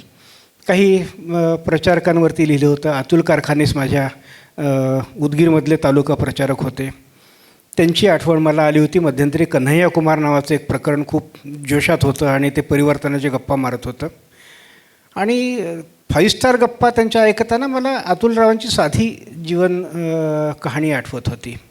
किंवा मध्यंतरी मधुभाई कुलकर्णीचं निधन झालं, त्यावेळेला माझ्या बायकोनी मला प्रश्न सहज म्हणून विचारला होता की यांच्या मागं रडणारं कोणी असतं का? सगळे पाश तोडून ही माणसं समाजासाठी आयुष्य समर्पित केलेली असतात त्यांनी. त्याला जोडून काही विचार आलेले होते. अशा प्रकारे वेगवेगळे विचार मांडणारं ते एक छोटेखानी पुस्तक. हे सगळं एकत्रित झालं, त्याचं प्रकाशन करूयात असं ठरलं, आणि मग असं विचार आला की संघाच्याच एखाद्या समर्पित व्यक्तीच्या शुभ हस्ते याचं प्रकाशन करूयात.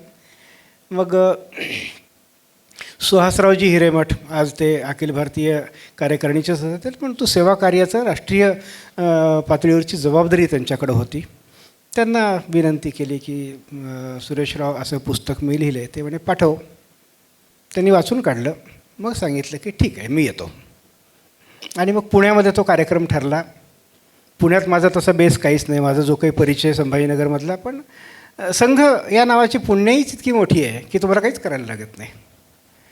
मी माझ्या मित्रमंडळीत विनंती केली, या सभागृह त्या दिवशी अगदी ओसंडून वाहत होतं. सुहासराव अतिशय सुंदर बोलले आणि ते पुस्तक प्रकाशित झालं. त्या दिवशी एक वेगळा प्रयोग केला, त्याच्याबद्दल मला थोडक्यात सांगावं असं वाटतं. हा विश्वासाचा प्रयोग होता. तिथं स्टॉल लावला होता आणि स्टॉलवरती पुस्तक विक्रीसाठी माणूस नव्हता. तिथे एक बॉक्स ठेवला, माझा QR कोड लावून ठेवला.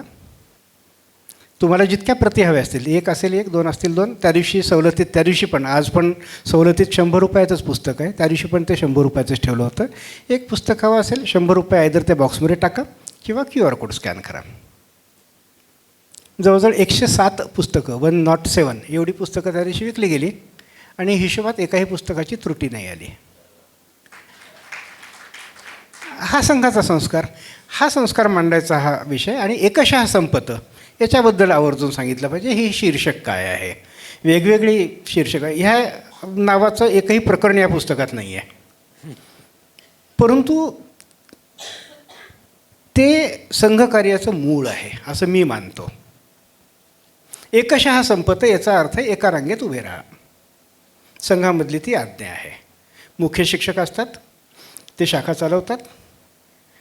त्या शाखेच्या स्थानावरती ते मुख्य शिक्षक हे सर्वोच्च अधिकारी असतात. सरसंघचालक जरी आले, त्यांची उभं राहण्याची जागा स्वतंत्र असते, त्यांचा मान असतो, पण अधिकार मुख्य शिक्षकाचा. हा संघाचा संस्कार.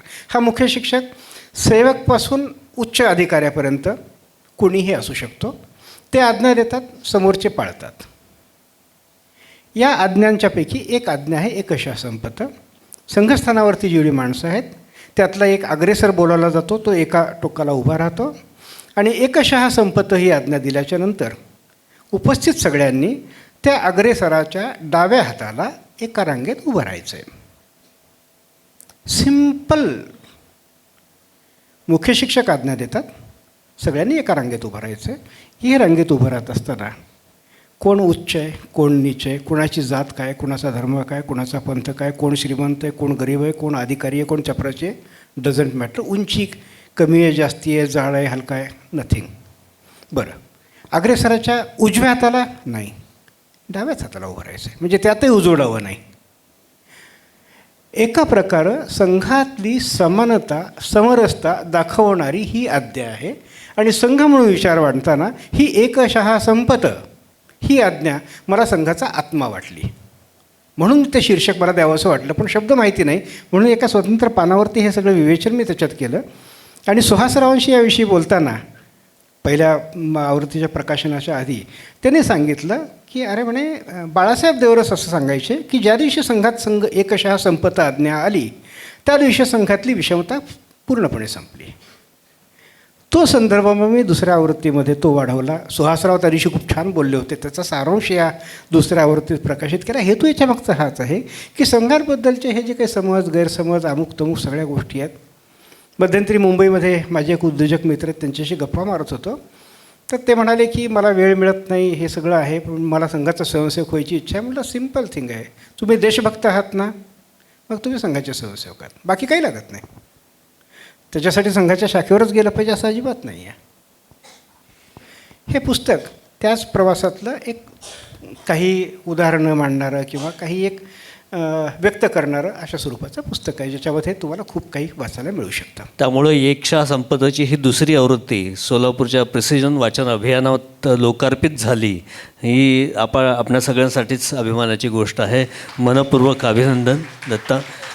जाता आता एका पुस्तकाचा उल्लेख आवर्जून केलाच पाहिजे असं आहे की त्याचं कारण असं आहे की डिव्हाइन जस्टिस हे एक अत्यंत वेगळं पुस्तक तुझ्या हातून घडलं आणि ज्याचा जे चरित्र ज्यांच्यावरती आधारित आहे, उमाकांत मिटकर सामाजिक वात्सल्य सामाजिक संस्थेचे कार्यकर्ता आणि त्यांच्या आयुष्यातल्या मुळात संघप्रचारक, त्यांच्या आयुष्यावरती बेतलेलं हे पुस्तक आहे. म्हणजे आजचा कार्यक्रम योगायोगांचा आहे.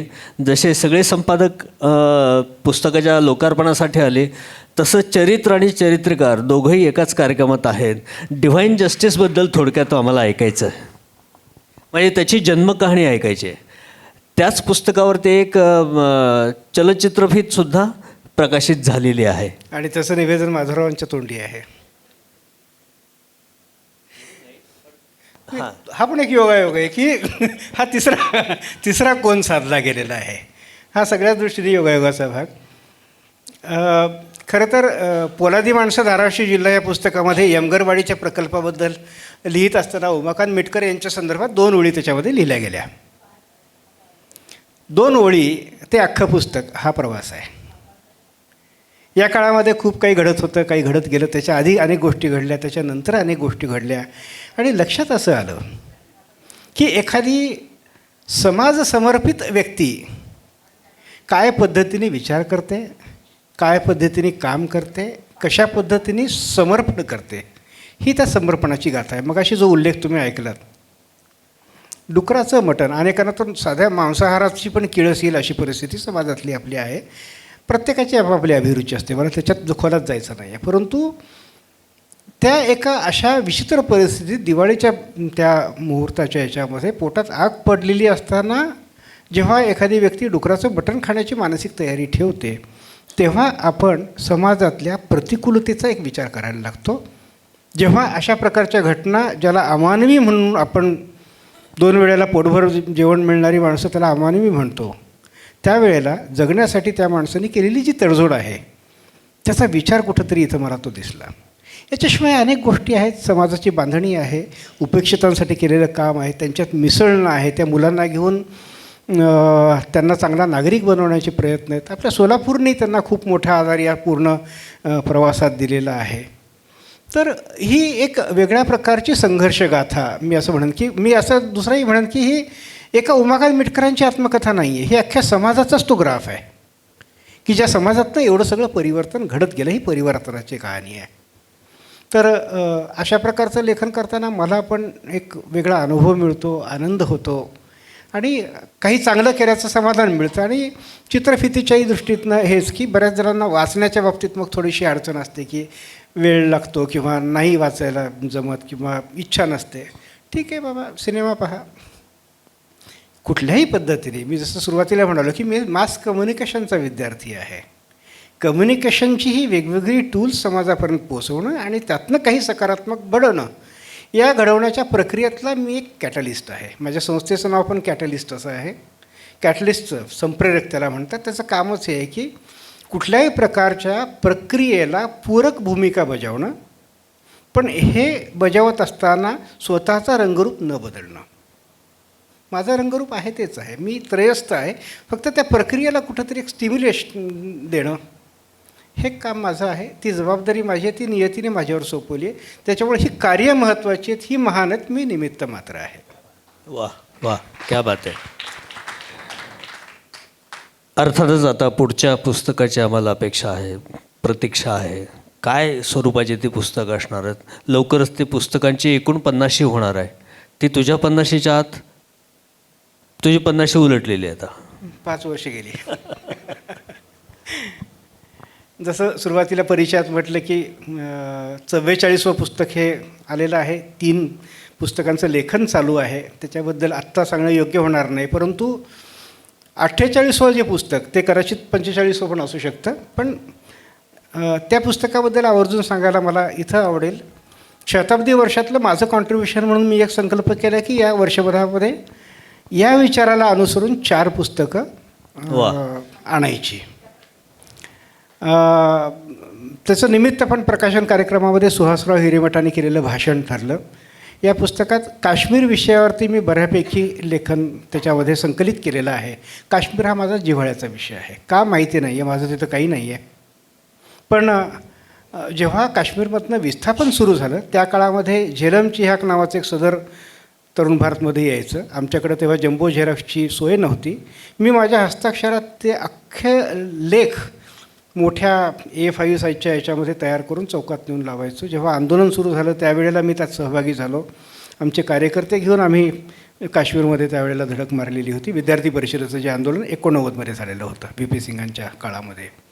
तर कुठंतरी तो जिव्हाळ्याचा विषय. नंतर अनेकदा काश्मीरला जाणं झालं, तिथली परिस्थिती पाहता आली आणि कुठंतरी ती सल आहे, तो एक वेदना आहे. माझेच समाजबांधव माझ्याच देशातनं विस्थापित होत आहेत आणि आज जे काही मानवतेच्या गप्पा आणि ह्या सगळ्या सर्वधर्म समभावाच्या गोष्टी करतात त्यांचं त्या विषयात तोंड उघडत नाही. तिथल्या पर्यटकांच्या बाबतीत खूप चांगलं नेहमीच बोललं ऐकलं जातं की तिथं पर्यटकांना अजिबात ते लोक त्रास देत नाहीत आणि ते खूप मदत करतात आणि मग त्यांनी आम्हाला हे दिलं, त्यांनी आम्हाला ते दिलं, त्यांनी आम्हाला ते दिलं. पण जे द्यायचं होतं ते कधीच नाही दिलं. जेव्हा विस्थापन चालू होतं त्यावेळेला या सामान्य माणसाच्या बाजूने त्यांच्यातला कुणाचाही आवाज समोर नाही आला. आणि आजसुद्धा तुम्ही पर्यटक म्हणून जाता, तुमचं स्वागत आहे. आज 370 रद्द झालं. एखादा प्लॉट खरेदी करण्यासाठी काश्मीरमध्ये पाय ठेवून दाखवा, काय अवस्था होती आहे पहा.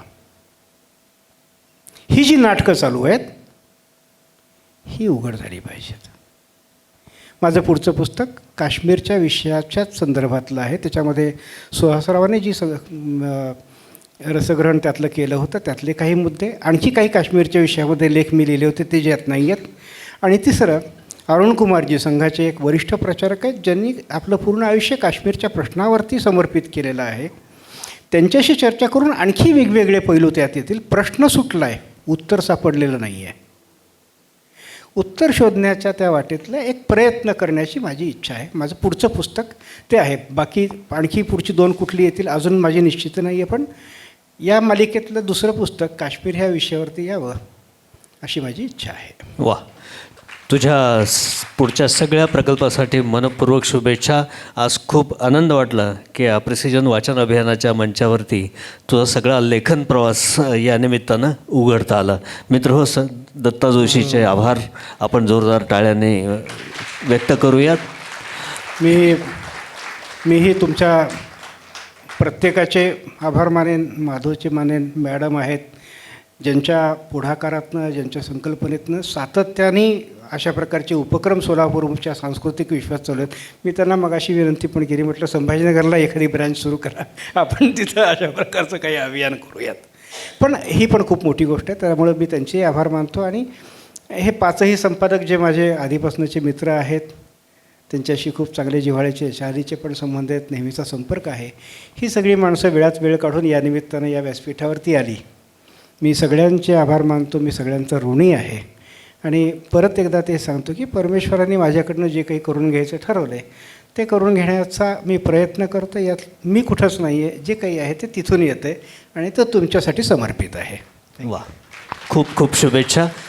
जाता जाता 2 निमंत्रण मला तुम्हाला सगळ्यांना द्यायचे आहेत. दिनांक 7 आणि 8 फेब्रुवारी प्रिसिजन संगीत महोत्सव असणार आहे. हुतात्मा स्मृती मंदिरमध्ये आपण तो नेहमीप्रमाणे घेणार आहोत. त्यामुळं पुढच्या महिन्यातला वाचन अभियान हा शनिवारच्या ऐवजी शुक्रवारी 6 तारखेला तो मात्र इथेच असणार आहे. या 2 कार्यक्रमाचं अग्रिम निमंत्रण तुम्हाला देतो आणि थांबतो. धन्यवाद.